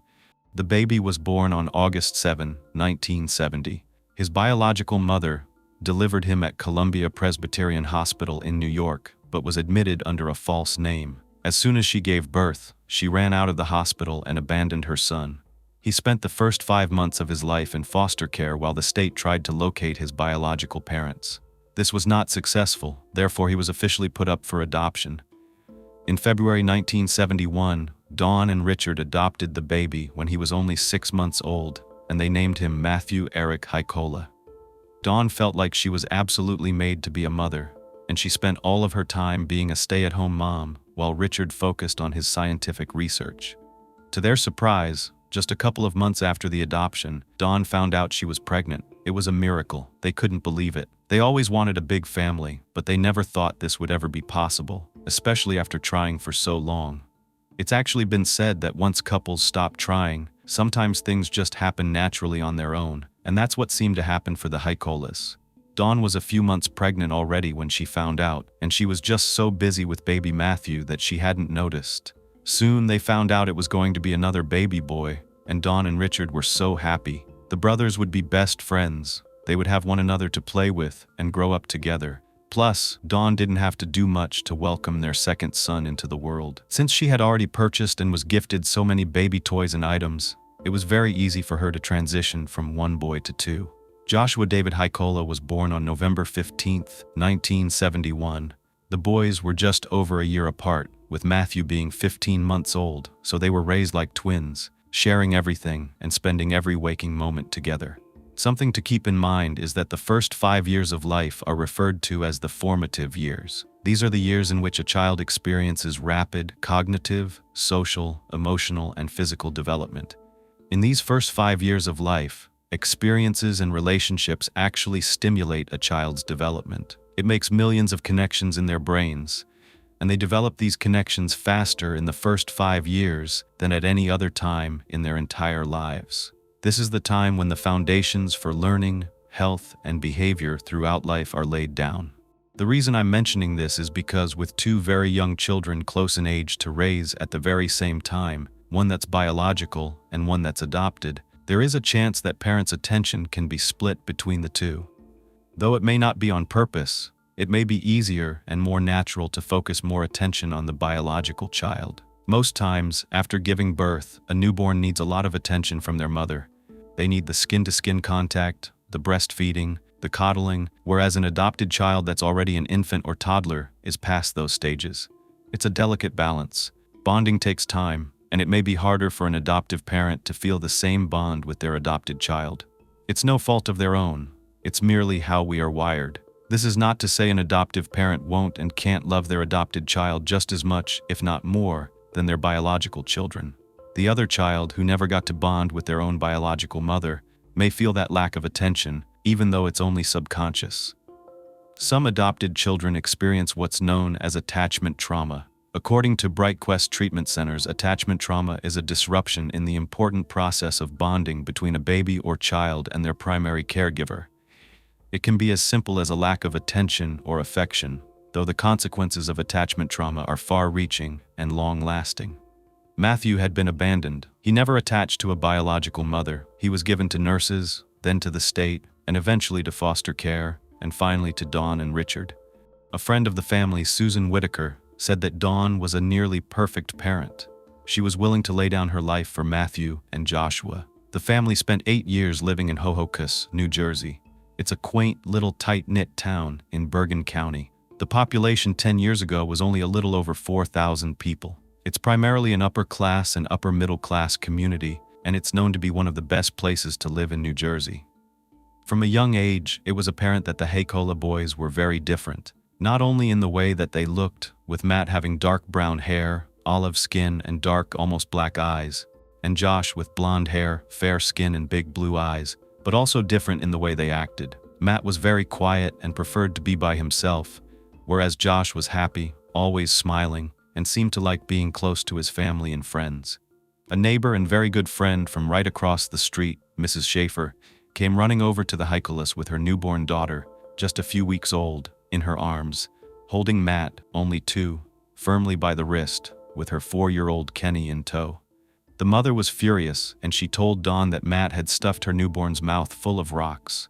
Though frightened and upset, Dawn and Mrs. Schaefer chalked it up to the boys innocently playing, and sometimes the playing got out of hand, especially when Matt was around. During summer camp, when Matt was only 4, the director pulled Dawn aside to let her know he was really hard for the counselors to handle. He had actually bitten and kicked a little girl, and months earlier he had been abusive to her little brother, who was a preschool classmate of Matt. She explained that Matt was always picking fights with kids, and he seemed to be aggressive for no reason. Dawn insisted she was going to take care of it, but it didn't seem to change anything. His behavior just seemed to get worse. The next summer, a mother called to let Dawn know that Matt had stabbed her son in the stomach with a pitchfork while they were playing in the backyard. I'm thinking, who's watching these kids? Though Dawn was not concerned, she thought boys will be boys. In 1979, Richard's research took him to the University of Medicine and Dentistry of New Jersey, so his family moved to Bernards Township. It's known as a charming town, rich with history, breathtakingly beautiful scenery, and a warm, welcoming atmosphere. The residents are known for their community spirit and volunteerism. It sounds like somewhere you would live in a fairy tale. The Haykolas moved into a big, 3,000-square-foot, 2-story home with 4 bedrooms, 2.5 baths, a recreation room, a fireplace, and a spacious, gorgeous front porch, great for morning coffee in a rocking chair. They had a 2-tiered wooden back deck, which was perfect for entertaining, and a basketball hoop at the end of their driveway. It was a dream home and ideal for the boys and their parents. The Haykolas fit right in, and they became very popular in their neighborhood of Basking Ridge. They were known to invite anyone and everyone over to their large, beautiful home for barbecues. Neighbors recall the family would even come over to everyone's houses and sing Christmas carols during the holidays. There was one neighbor, though, that had a little bit of a different perspective. His name was Chris Schmidt. He met the family when Matt was about 10, and he said there was something off about him. He was really quiet, too quiet, and he would stare at you and say nothing. It seemed like he was staring right through you. Chris said he just seemed different, and it was around this time that Matthew's problems became more apparent. Richard was gone a lot for his job, and his hard work actually paid off. He was awarded the Javits Neuroscience Award in 1987. It's one of the most prestigious awards granted by the National Institutes of Health. From the outside looking in, the Heikolas seemed to have the perfect all-American family. Don't they always? As the boys got older and were in school full-time, Dawn began to study to obtain her real estate license and eventually started working as a realtor in their wooded, upscale suburb. It didn't take long for Dawn to become very successful, but that meant less time devoted to the boys. This may have affected Matt because, when he was only 12, he was already getting in trouble with the law. He was rebelling. The police were sent to the Heikolas' house to confront Matt and his parents about Matt riding a dirt bike illegally on a road near their house. A neighbor was outside later that afternoon, and she actually heard Dawn crying in the backyard. She went over there and asked her if everything was okay. Dawn admitted she was stressed. She didn't know what to do. She could not handle Matthew. The neighbor comforted her and told her it was probably a phase and Matt would likely grow out of it. Unfortunately, not much changed. It seemed like Matt wasn't scared of punishment or authority. Visits by the police became more and more frequent and more serious over the years. Dawn and Richard tried their very best. They knew Matt was troubled, but they didn't understand where his anger was coming from. However, there was a common theme. He was extremely jealous of Josh. It started pretty early on, when the boys were around kindergarten age. Yes, brothers can be jealous of one another. Maybe one gets a better toy for Christmas, the other one maybe gets a better seat on an airplane, that sort of thing. But this wasn't normal sibling rivalry. Matt would throw full-on temper tantrums when he wasn't getting enough attention. He would get in fights with Josh, screaming that his parents didn't love him. They had not told Matt that he was adopted, but kids are smart and they can sense things. Matt would continuously ask his family why he did not look like them. But they lied to him. They continued to make excuses, like he inherited his father's genes. It wasn't a secret for long. Once Matt knew the real story about how Dawn and Richard had longed for their own child before adopting Matt, he felt like he didn't have a purpose within the family. Once Josh, the miracle child, was born, Matt felt he was old news. Matthew would purposely separate himself from his family, and it made it really hard to bond with him. It was also really hard for him to make friends at school, so he became more and more antisocial. It didn't help that Josh never got in trouble. Maybe it was by nature, or maybe he saw the way Matt was acting, and he was learning from his big brother's mistakes. But this only made Matt angrier, because it seemed like Josh could do no wrong. While Matt's teachers were having conferences with his parents about him being out of control in class, Josh's teachers were sending home letters praising Joshua, how smart, well-behaved, and talented he was. It seemed it was true though. Richard, Dawn, and Josh were all overachievers by nature. They liked things tidy and organized. Matt, he just tried to get by with mediocre grades. His room was always a mess. He was just different. Josh was also very tall. He was athletic and won many awards for his athleticism. Matt was shorter. He had no coordination. He didn't excel at sports, unless committing crime is considered a sport. When the boys were still in elementary school, the parents took classes to learn how to deal with Matthew's behavior. Despite their very best efforts to treat the boys the same, Matt still believed they favored Josh, no matter what they did. There were times when Josh would instigate Matthew, but it was only when the boys were already fighting and at odds. In these moments, the fact that Matt was adopted did get thrown around in petty arguments, but it affected Matt way deeper than anyone could have imagined. Matt did grow up to become a handsome teenage boy. He had a big white smile, dimples in his cheeks, and he certainly had one talent, attracting females. While Josh was focused on church, school, and sports, Matthew had that bad boy sex appeal. In school, Matt got a lot of attention from girls. He seemed thrilling to them at first, but many of the relationships wouldn't last long because they usually found some kind of flaw in him. Whether it was his pathological lying, his stealing, or his failing grades, he just wasn't right for them. That didn't stop women from falling for him though, because he had this ability to come off as very charismatic and charming. He was still getting in trouble though, so the family tried counseling together. They loved Matthew, they just didn't know how to prove it to him. They tried medications and behavioral therapy, and even decided to have Matt go through programs at a few psychiatric facilities. They thought this might change some of his bad habits and hopefully get through to him. One thing that friends of the family noticed, though, was that the Heikolas were very lenient on the boys. They would let Matt's behavior slide all the time, but also noted that Dawn had tried disciplining Matt too, and it seemed like it had no effect on his behavior either way. All the counseling and treatments were very expensive, and it didn't seem to help. However, it did prove that Matt never felt like he fit in anywhere. including his own home. He told one psychiatrist, Dr. Robert Sadoff, that he could tell there was favoritism towards Josh, and he couldn't get over it. I really wish Matt could have found his identity through something else. It seems like he was so invested in this identity as it related to his family, but he was old enough to make a life for himself aside from all of that as he became an adult. However, you will learn more about the reasons he was unable to do so, most of which had to do with addiction. The Hakolas feared if they didn't do something more, Matt could go even more astray. They transferred him to a private high school called Bailey Ellard in Madison for a year. They were hoping these teachers would give him one-on-one attention, but it didn't help. Matt ended up dropping out of school.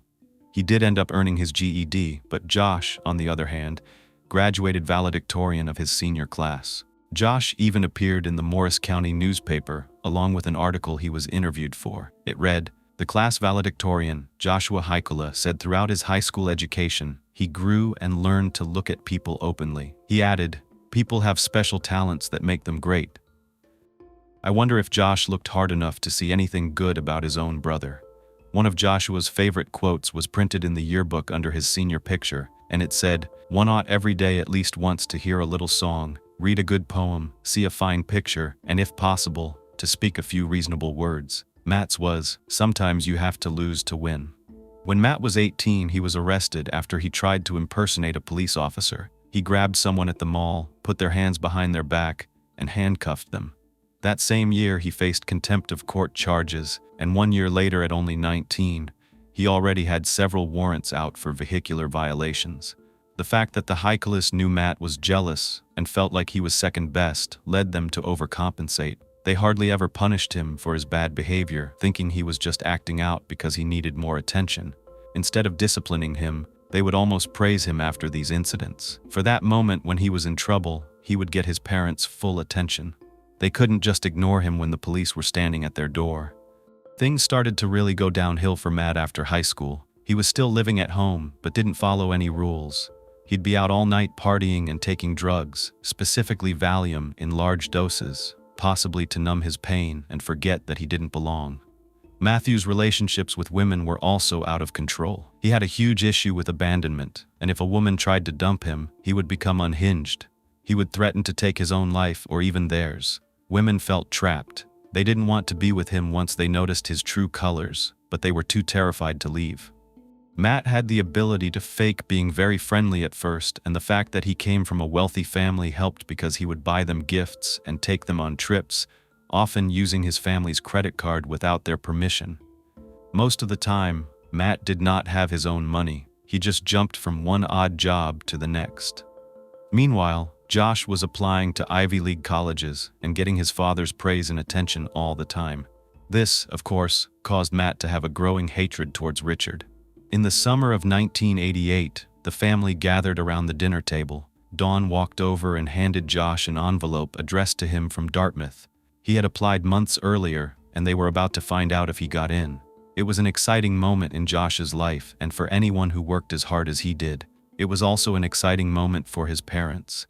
Matt just couldn't let Josh enjoy this moment. He kept telling him to open the stupid envelope already and made rude remarks like, "It's not a big deal. Why would anyone want to go there anyway? I hate school. We all know Mr. Perfect got into Dartmouth, so why are we even standing around like it's some kind of big surprise? Just open it up so we can move on and eat." Super rude and inconsiderate, of course.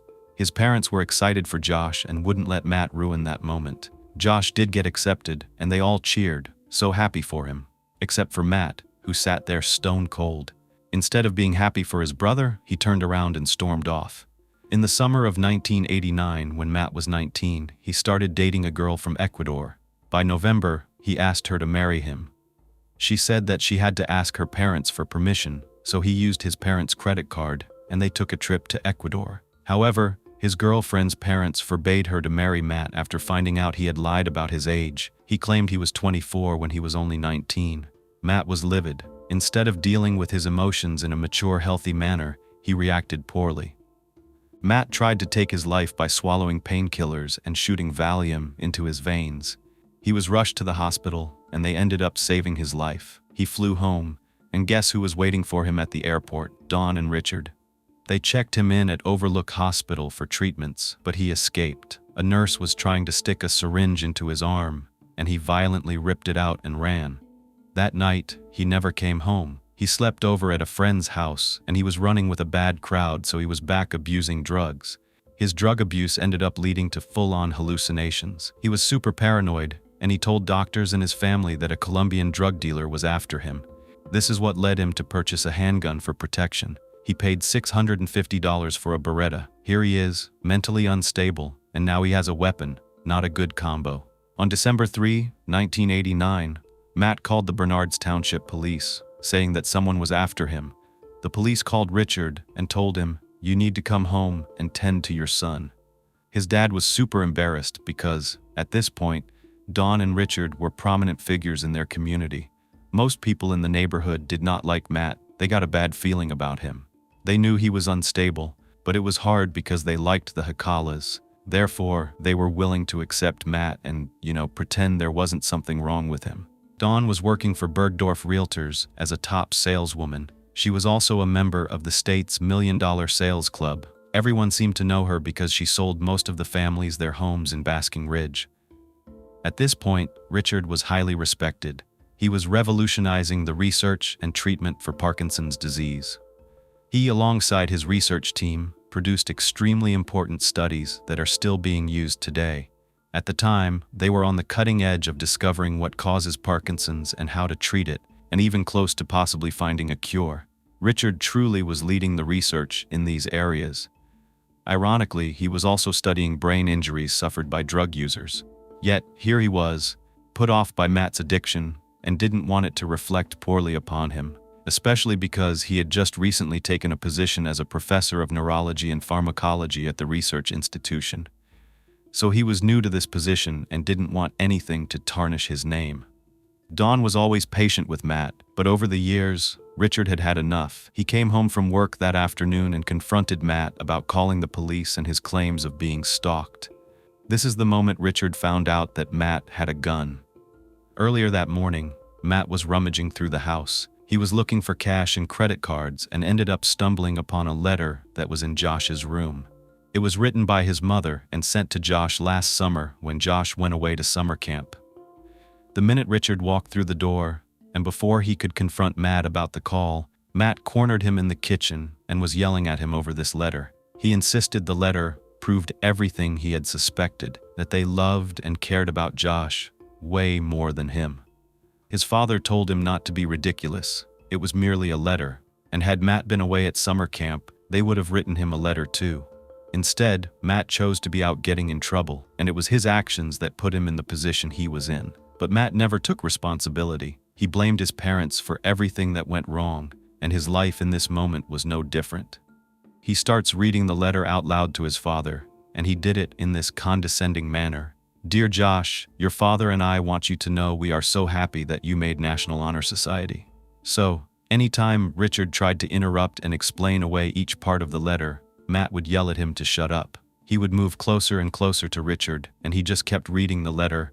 "But what we're most proud of is the fact that you're turning out to be a caring, responsible, and kind person." As Matt was reading the letter, his anger was getting more and more out of control, and he moved closer and closer. He got right up into his dad's face, and he was so close he was spitting on his dad while he was yelling. Richard was trying to keep calm, and Matt just kept saying, "You don't love me. You don't care about me. You never had." And he wanted Richard to say to his face, to finally admit he didn't love Matt. Instead, Richard was still trying to tell him how much they did love him. It didn't help. Matt grew increasingly irritated, and he kept screaming in Richard's face to stop interrupting him. That's when he pulled out the Beretta.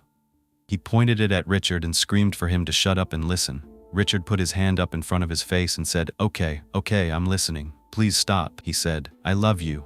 Your mother loves you. Josh loves you." But right when Richard uttered the name Josh, Matt cocked the gun and came closer to him. He told him, "If you say the name Josh one more time, I will blow your head off." Richard told him he would never say it again. Then Matt took the gun and started to point it at himself and threatened to take his own life. Richard saw this opportunity to grab the cordless phone that was sitting on the kitchen counter, and he called 911. Matt was still screaming at the top of his lungs and saying how embarrassing it would be for the community to find out that Matt took his life because his family never loved him. Richard was on the phone with a 911 operator, and he was quickly trying to tell the operator that his son had a gun and was threatening him. All the while, the operator could hear Matt in the background. They could hear Matt asking his dad how it would feel if he blew his head off, and the family would have to sit down in this kitchen, knowing that his brains had been scattered all over the place. He once again pointed the gun at Richard, but heard the operator say that the police would be there any minute. Matt was no stranger to the police, so he gave up and walked away. Richard was still on the phone, and he was scared that Matt really was going to take his own life, so he started chasing after him.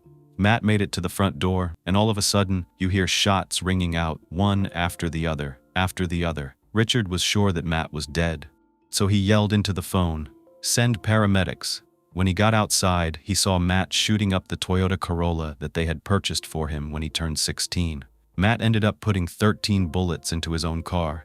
He was arrested and taken into custody, and the Hikalas begged the police not to charge him with anything. Instead, they said, please admit him to the Carrier Clinic, a private psychiatric hospital. But against his parents' wishes, the police charged him with making terroristic threats against Richard, and bail was set at $25,000. Get this. His parents, of course, bailed him out, but then they actually hired a defense attorney to help get the charges dismissed and prove drug-induced insanity. It worked. Of course it did. When you have the money and can afford a good defense attorney, sometimes you can get away with things. When he was in the institution, he admitted to Dr. Sadoff that when he went back to Ecuador, he watched the movie Back to the Future, and this is when he thought that Arab terrorists were coming after him, driving a Volkswagen minibus. And that's what set all this into motion. I wanted to laugh, but then I have to stop and remind myself that this is real to Matthew. As much as it seems funny to us, when an individual is having these delusional hallucinations, it is real to them.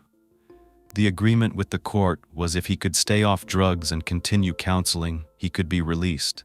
The doctor told his parents that his prognosis would be good if he could stay away from street drugs. Matt was released after 6 weeks. His parents thought perhaps getting a job would encourage him to change and bring in some extra money for him to attempt to support himself and move on in life. This way, he would become a stable adult. But the added pressure of holding down a job and the rules that it entailed put him into another tailspin. One afternoon, his parents found him unresponsive on the floor of his bedroom. This time they admitted him to Somerset Medical Center, and he stayed there for 2 weeks. After this episode, he told doctors he didn't remember anything, including when he threatened his dad with the Beretta. Doctors told his parents that he may have carried out some of his actions because he had psychotic paranoid delusions plus auditory hallucinations. He couldn't think clearly. He wasn't a healthy, rational person. He did not understand or appreciate the danger of his actions because of his paranoid fears. I always think it must be scary for someone to almost be trapped inside their mind, to not know that they're not stable, to be living in this alternate reality.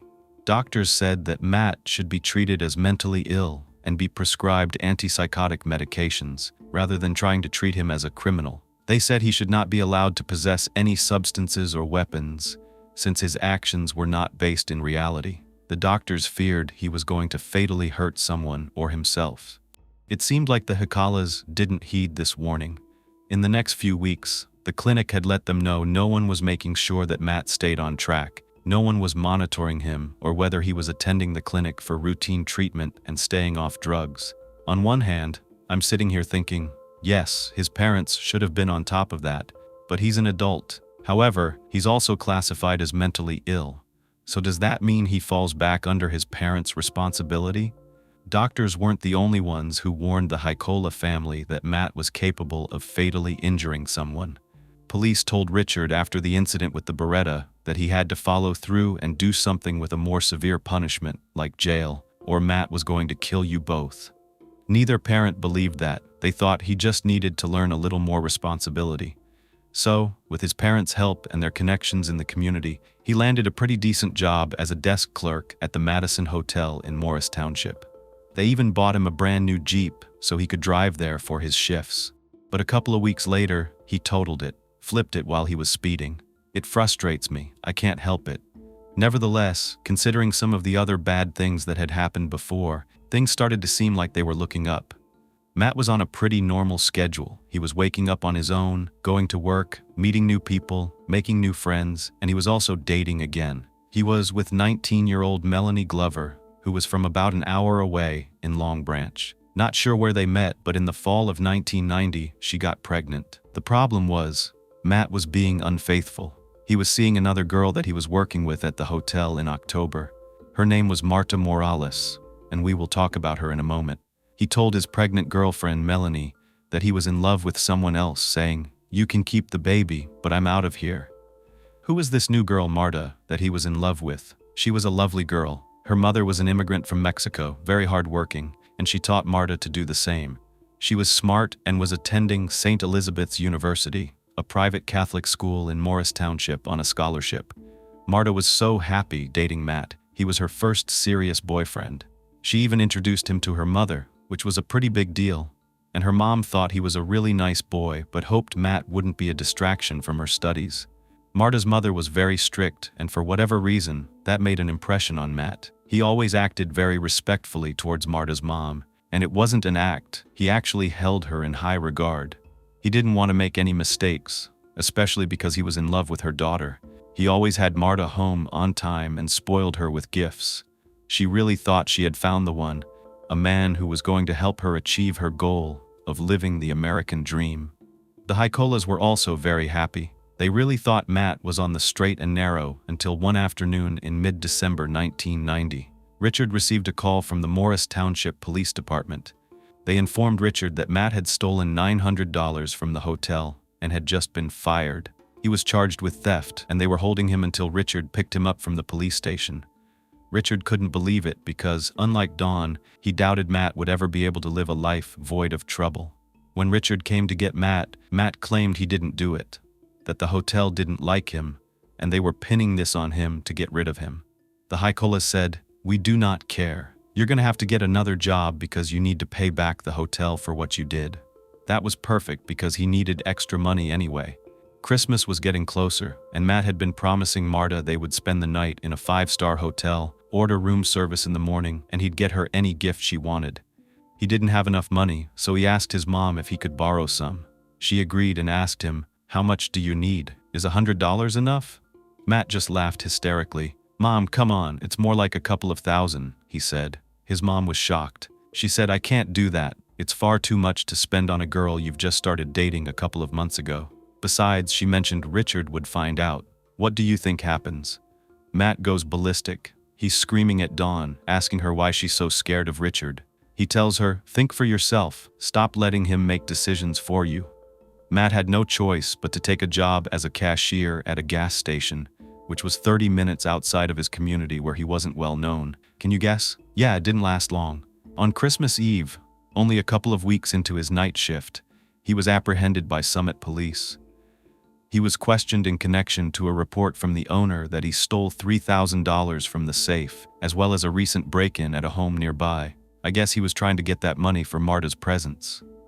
This time, Matt was held in jail for over 10 hours until his parents came to bail him out. Richard wanted to teach Matt a lesson, but Dawn kept begging to go get him. When the police led Matt out to see his parents, Richard didn't even know what to say. He was speechless. Finally, he said to Matt, "You committed a felony, and it carries a 5-year prison sentence." Matt laughed, sarcastically responding with, Yeah, Dad, but you have one thing wrong. I had nothing to do with it." He's always blaming everything on other people, but he insisted if Richard would just take a look at the facts, instead of listening to the false narratives that cops were trying to spin about him, then maybe Richard would see that Matt was innocent. Richard couldn't take it anymore. He was just so damn condescending, and it's frustrating that he won't just act like an adult. Richard started to become angry, raising his voice right inside the police headquarters. He said, "I am looking at the facts, and the fact is you are always getting in trouble." Dawn jumped up, getting right in the middle of both of them. She looked at Richard and told him to stop it. Then she put her hands around Matt's face, stroking his cheek and comforting him, saying, "I'm so sorry you had to spend so many hours in jail." While she was doing this, Matt looked over at his dad and said, "Yeah, Dad, don't you care that I've been locked up for so long for something I didn't do?" Why are some people just so easy to want to punch in the face? Dawn was hugging Matt, and she said, "Honey, do you want to go back to Somerset?" That was the psychiatric facility. Matt just lashed out at her, accusing her of saying he's crazy.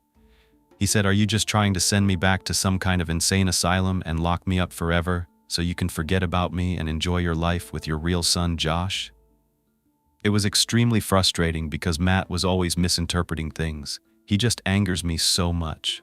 Matt figured he would make up for his inability to wine and dine Marta for Christmas and told her he would spoil her for her 20th birthday, which was on January 29th. The plan was for Marta to go to Mexico, visit with her family a couple of weeks before, then come back and celebrate together. Marta went away and Matt was a wreck. He kept calling and calling and calling, not leaving her alone. She's out enjoying time with her cousins and her friends on her vacation, and he just would not let up, constantly accusing her of sleeping with other men. But the truth was, she lost her virginity to Matt. Oh, and he took pride in that. He would bring it up again and again, almost using it against her, kind of like he owned her. On January 10th, he hangs up on her. He called her a name and once again accused her of being unfaithful. He goes out and purchases a double-barrel 20-gauge shotgun. The next day, he drove over an hour to Melanie's, his pregnant ex's house, and he begs her to marry him. Is this as confusing to you? Because to me, he has this huge fear of abandonment, so much so that he goes back to his ex while assuming Marta is cheating, only for Melanie to completely turn him down. So he goes back to the car, grabs the shotgun, points it in her face and tells her, "You better get an abortion and never tell anyone that we dated or I'll kill you." Unbelievable. Marta returned the following week, and Matt acted like nothing happened, like he didn't call her names, and he just apologizes for accusing her of cheating. He just says, "I just love you so much. It's so hard for me for you to be away. It just makes me crazy." And he's so sorry. Marta hadn't dated before, so she had no experience and didn't know what love was. This wasn't love, it was abuse. He was so manipulative, so much so the next time she was over, he shows her the shotgun and tells her, "If you ever leave me, I'll blow my head off." I cannot imagine the fear and guilt that I'd be carrying around, thinking I may be the reason someone that I love takes their life. That's a big burden for a young girl, or just anyone to have to bear. On Monday, January 28, Marta was worried. She calls Dawn and explains she's concerned for Matt. He's been locked up in his room the whole weekend, he's probably on drugs, and he could hurt himself. She doesn't tell his mom about the shotgun though. Maybe she would have taken it just a tad more seriously had Marta admitted that. Dawn attempts to talk to Matt through the door, but he tells her he just needs to get a gift for Marta. It's her birthday, and he didn't have any money, and he needed to borrow some, so he's back with this again. Dawn gave him the same answer as last time, and she left for work. The next morning, Dawn knocked on the door to his room once again to check on him. This time, she could hear him crying. He was more vulnerable, and he begs her to stay with him. He says he needs her. He's so depressed. He's scared that he might do something stupid and hurt himself. Instead of stopping everything and giving Matt attention, she tells him she's going to be late to a meeting with a client, so she's got to hurry and leave. Matt's emotions are all over the place. He's mad, he's sad, he feels abandoned once again. He's trapped and doesn't know what to do. He doesn't have money, he's depressed, everything is becoming too much. Not all of us have the same coping skills. Matt goes to the window and he's just watching his mother drive away, thinking that she doesn't really love him. Work was more important than her son. One person cared though, Marta, and today was her 20th birthday, January 29, 1991. He decides to cheer up and keep his promise. He got excited for what the night would bring. There was one problem. He didn't have money or a car, but he thought of a plan to get what he wanted. Matt made reservations at the famous Windows of the World restaurant, located on the 107th floor atop the World Trade Center in New York City. He calls Marta and tells her he would pick her up at 7 o'clock. Look how breathtaking this restaurant was. To think that it all fell to the ground on September 11th is so sad. The dinners here were from $30 to $50, not including dessert or anything else you wanted, and it definitely wasn't cheap. As honored as Marta was when she realized where Matt had taken her, she kept asking how in the world he was able to afford this. He just smiles and tells her she's worth it. He's complimenting her excessively about how beautiful she looked and how gorgeous she was. But then he brings up the cheating. In such a beautiful moment, he just can't help himself. It catches Marta off guard. She's instantly annoyed and upset and frustrated, and she once again tries to explain to him she did not cheat. She looks him in the eye and tells him, "You just imagined all that. It never happened." I'm sure he did not like that. Only Matt's reality matters though. He goes on to tell her that he can't be away from her. She's just so gorgeous. Then, in a manipulative manner, he says, "What do you expect? Do you blame me for not wanting to lose you?" And this puts it back on her. It can make you feel guilty for getting upset, so he transfers the blame once again. They're getting ready to leave, and he tells her he has one more surprise for her, and that this one is really going to blow her mind. She is so excited she can't wait. She already feels like a princess. They finally get in the car. Marta can't wait to get her surprise. It's around 11 o'clock when they pull up to Matt's house, and she's never been over this late before, so she's scared that his parents are gonna see them, sneaking in. Matt assures her she doesn't have to worry about his parents. He tells her to close her eyes, take his hand, not to peek, and follow him upstairs. They get up to the second floor where the rec room was, and Matt told Marta she could look now. It was dim in the room, and at first Marta didn't see anything. She looks over at Matt, puzzled, but then she follows his gaze to the floor, and that's when she saw it. Her brain couldn't process what her eyes were looking at. She can't contain herself, and she lets out this blood-curdling scream. It's a scream of horror and disgust and disbelief because there, on the rec room floor, is Matt's mother, or at this point, what's left of Matt's mother. She was completely unrecognizable. Her lifeless body is covered in blood, and Marta is so confused. So she's looking at Matt, and she's screaming, "That's your mother, Matt! Oh my God!" And he's just staring blankly ahead like catatonic, and he says, "It is. Are you surprised? That's what a shotgun does to your head. Boom. Bye-bye, Mom." Matt started to walk towards Marta, and he says, "What's wrong, baby? Don't you like it? Well, don't worry. I have another surprise waiting for you." He didn't want her to run, so he took out a pair of handcuffs. He gets one handcuff on her, but she runs. She tries to make her way out from the basement, and that's when she saw Matt's father. His overcoat was still on. He never had a chance to make it all the way inside the house before Matt shot him in the back of the head with the same sawed-off shotgun he used on Dawn. Marta is stunned. She's hyperventilating, she's trapped, she's sick to her stomach, she's gagging, and she's completely terrified. I can't imagine realizing that the person I thought I loved is an evil, heartless maniac, and all along I thought he would be my future. It would be as if my future was flashing before my eyes and out like a light. She screamed and screamed. She was shaking on the floor. At this point, he starts making fun of Richard as he's lying there. His life was stolen from him after all he had given Matt, and he's mocking him. It hurts for me to even repeat this, but he was saying things like, "Who's the boss now, Dad? You're not so powerful and smart anymore, are you?" Then he turns and looks straight at Marta and says, "You're next." She makes it upstairs, and he pushes her into Josh's room. He throws her on the bed, and he tells her he can't possibly let her go after all she has seen. Then he looks at her with these black, evil, blank eyes. He tells her there are a lot of reasons she needs to die tonight. One is that she's a liar. He loved her, but she never loved him. He wanted her to say it, to say that she loved him, to beg for her life. She was too stunned to even speak, and he just kept going, just screaming in her face, spitting on her as he yelled at her. He told her this would never have happened if she hadn't cheated on him. She tried again to defend herself, but there was no arguing or reasoning with a murderous sociopath. He has to be right, and the more you try to deny his reality, the angrier he becomes. He says there's no other excuse for her not answering the phone at 3 a.m. or 4 a.m. or 5 a.m. Where was she? Where could she have been? He's holding on to her arms, shaking her. She's bawling, shaking, nauseous, and she is in utter shock. She's trying to get the courage to mutter, "I was sleeping, Matt," but he's got a one-track mind, and the only thing that's on it is murder. I feel so bad for her. He tells her none of them loved him, that they're all liars. He opens up his closet, reaches inside, and pulls out the shotgun. He points it at her. She's crawling across the bed. He comes towards her slowly, the gun held right in her face. He told her he wanted her to die with good memories, and that's why he took her out to a nice time, knowing that it would be her very last night on Earth. She was begging him to spare her life. She told him, "I love you so much, so much. Even after everything I saw, I still love you." All the while she is saying this with a shotgun in her face at point-blank range. This woman is so strong.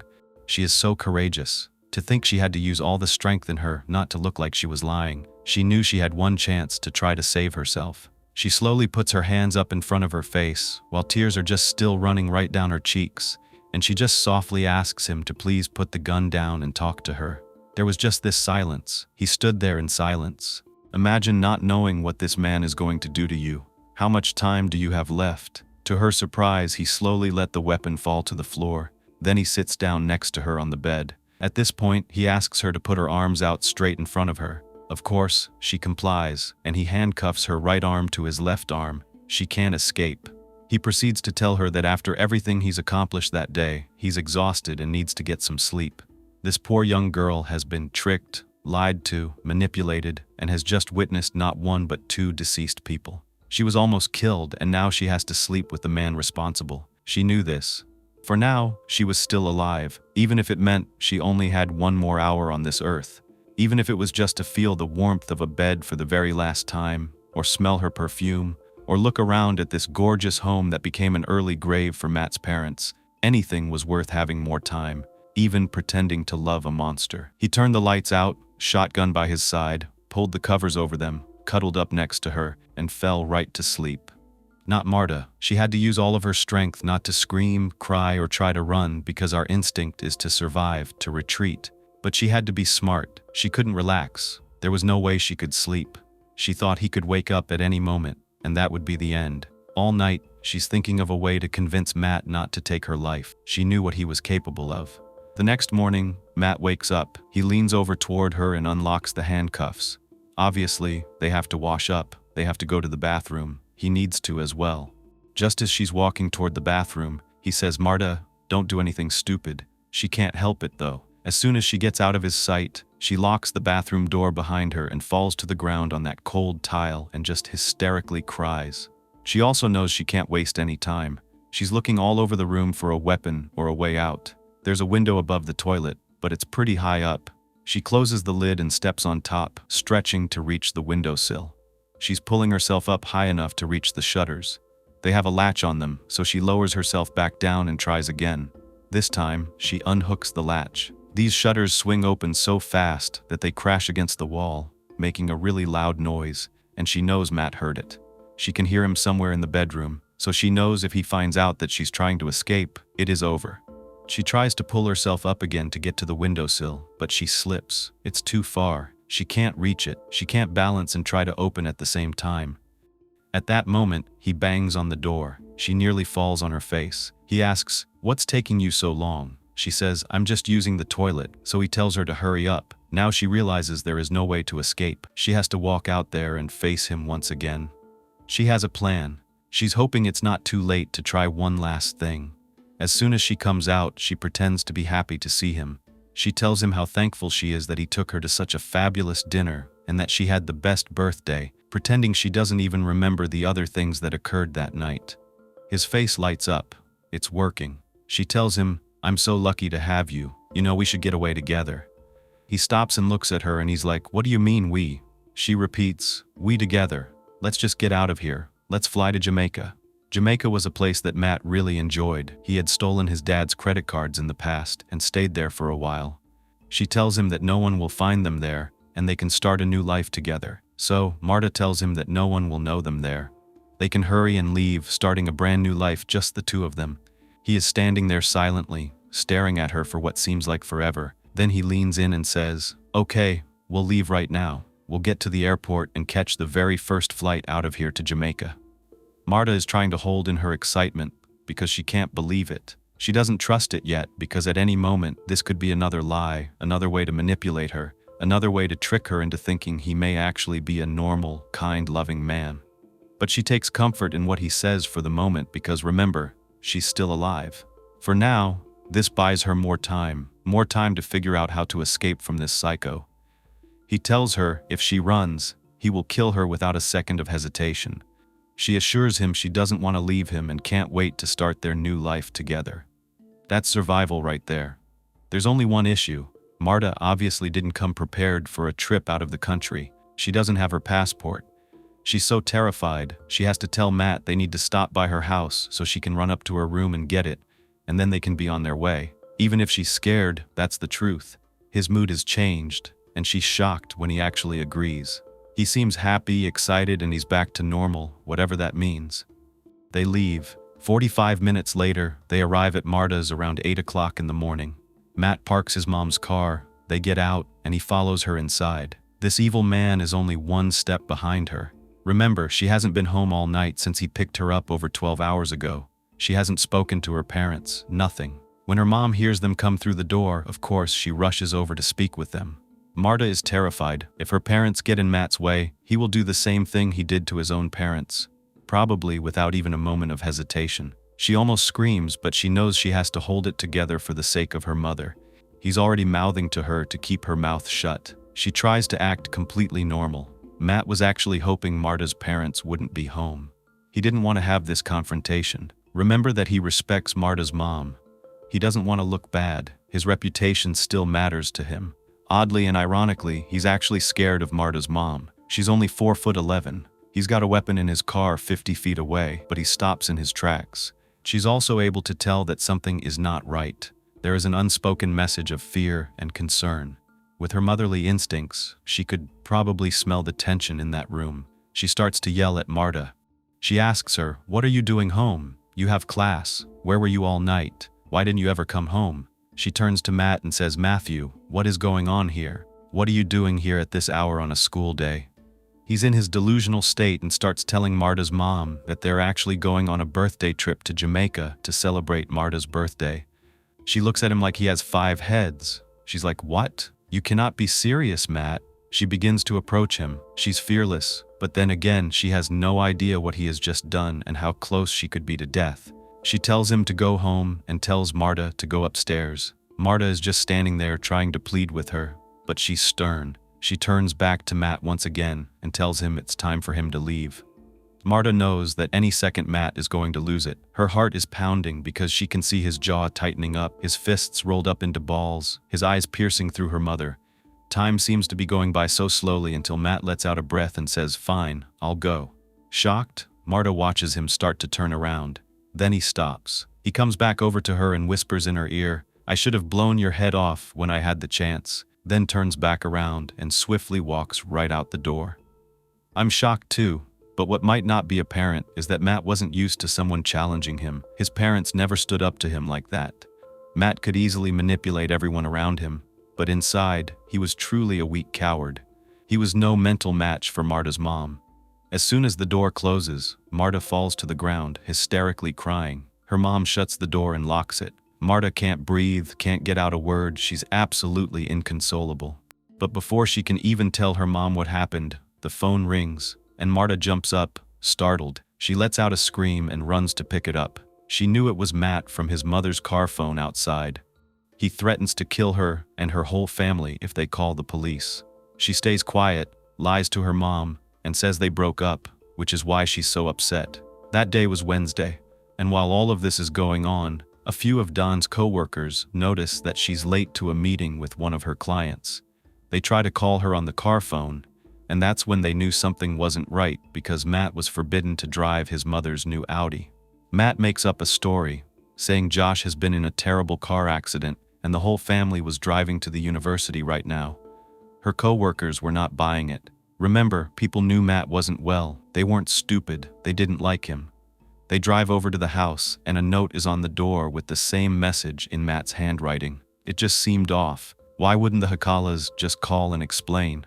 The friends called the police, and then the police also called the university to find out what's going on. What's crazy is that Josh was supposed to be on his way home the day before. Yeah, wow. The police were now inside the Hikala's house, where they discovered the carnage at 2:20 p.m. Matt was nowhere to be found. What was found were 2 shotgun shells, etched into their soft metal with precision, with the word Mom on one of them and Dad on the other. You cannot say after seeing that this was not premeditated. I'm going to tell you more of the details about what exactly happened later. Marta had stayed quiet, like Matt requested, and it wasn't until an APB was put out for Matt that a police officer recognized him and knew that he was dating Marta. He alerts the police, and they arrive at her house and attempt to question her, but at first she wouldn't speak. I probably wouldn't either. She couldn't speak. She was still in shock. They didn't know what happened to her. They had no idea what she had been through, and they didn't find out until she felt safe. They told her, "There are a ton of police cars outside. You're gonna be okay." She finally admits to them what happened that night. and then she says, he's probably on his way to Jamaica. On Thursday morning, police locate the 1989 Audi at Newark International Airport. Later, they traced Matt's movements to a small town 60 miles away from Montego Bay. He had checked into a very small bed and breakfast called Miss Mary's Place. It did take 6 days, though, for Jamaican police to locate him, and by then, he had already settled down into his new life. He had been shopping, eating at nice restaurants, even grabbed drinks with a few women, all on his dead father's dime.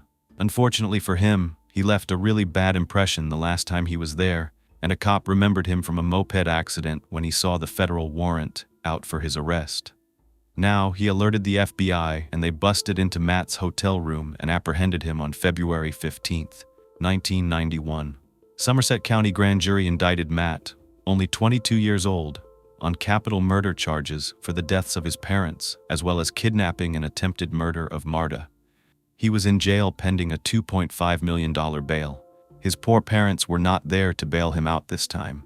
Both Josh and Marta were now in protective custody. As his trial began on November 12, 1992, a lot of details started to emerge, and I will share many of them with you. There was no question that Matt had killed his parents, but there was one thing that remained at issue, and that was whether he was insane or not. This was the same court and the same judge, Michael R. Imbriani, that found Matt not guilty by reason of insanity only a year earlier when he threatened to shoot his dad with the Beretta. Now, what if Matt had actually followed through? Wouldn't that mean his insanity was the cause? That's what the defense said. Shortly before his court appearance, Matt said he felt absolutely terrible for what happened. He wished he could talk to his parents. He said, "I was going to call my mom, but then I realized I couldn't. When I sit down and think about it, I freak out and my emotions run wild." Do you believe him? He also began writing letters while he was in jail. He wrote them to Josh, Marta, and also various news outlets. In one of the letters, which was for Fox News, he stated, "I guess the reason I did not kill Marta was because I did not have any shells left. I would have shot her in the stomach so I could watch her die a slow and painful death. She deserved it." Why does this young girl deserve that? Because he really thinks that she cheated on him. Even if she did, really? Then he goes on to brag about the fact that he once escaped a prison sentence because of being legally insane, and he was going to do it again. The jury was made up of 9 men and 3 women. The prosecution was seeking the death penalty because they claimed Matt ambushed his parents while robbing them, allegedly to attain the money in the car to take Marta out for her birthday. If that's not insane, I don't know what is. But aside from the legalities, everyone who knew Matt and his history knew this was not just about wanting to take his girlfriend out. The prosecution still needed a motive to get beyond the insanity defense, so they decided to claim felony murder, committing a homicide during a dangerous felony such as robbery, rape, arson, or kidnapping.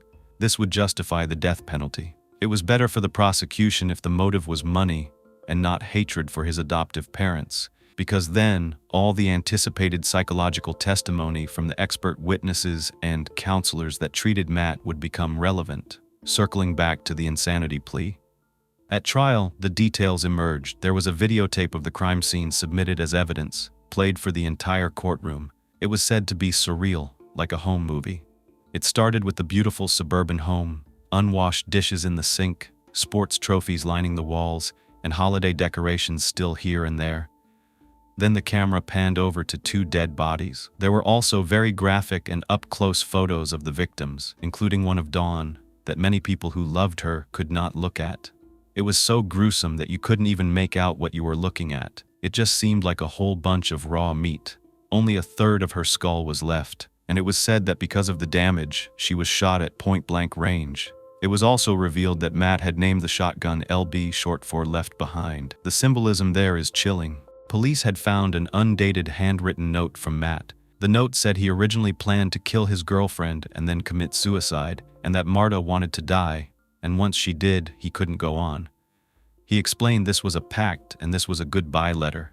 He apparently tore up the letter and threw it away, but since it was eventually found in Dawn's things, the theory was she had found it, confronted him, and that's what led to the Haikala's deaths. The last words he said to each of his parents were, "I hate you," before pulling the trigger. He explained that he lured his parents home by telling them he was dating 2 women and got one of them pregnant, and he didn't know what to do. His mom arrived first, and he was hiding upstairs, waiting for her to come in looking for him. and that's when he ambushed her. His father came home later. Just 30 minutes later, Matt came up behind his father and ambushed him as well. Matthew also blamed the legal system for not giving him the treatment he needed after being found not guilty by reason of insanity in 1989. At one point, he even said, "I'm not a violent person." He told the judge that no one monitored him to make sure he was following through with his treatment plan, arguing, "If you would have followed through on the treatment plan, I would still have my family." He was literally blaming the judge. The court stated that it was Matt's responsibility to follow the court order, and he chose not to. It wasn't Richard and Don's fault. They did everything they could for Matthew. It wasn't a lack of love or trying on their part. The sole defense witness was a psychiatrist named Harry Brunt, who said that Matt was insane at the time of the killings and did not know right from wrong. He argued that Matt did not receive proper care growing up.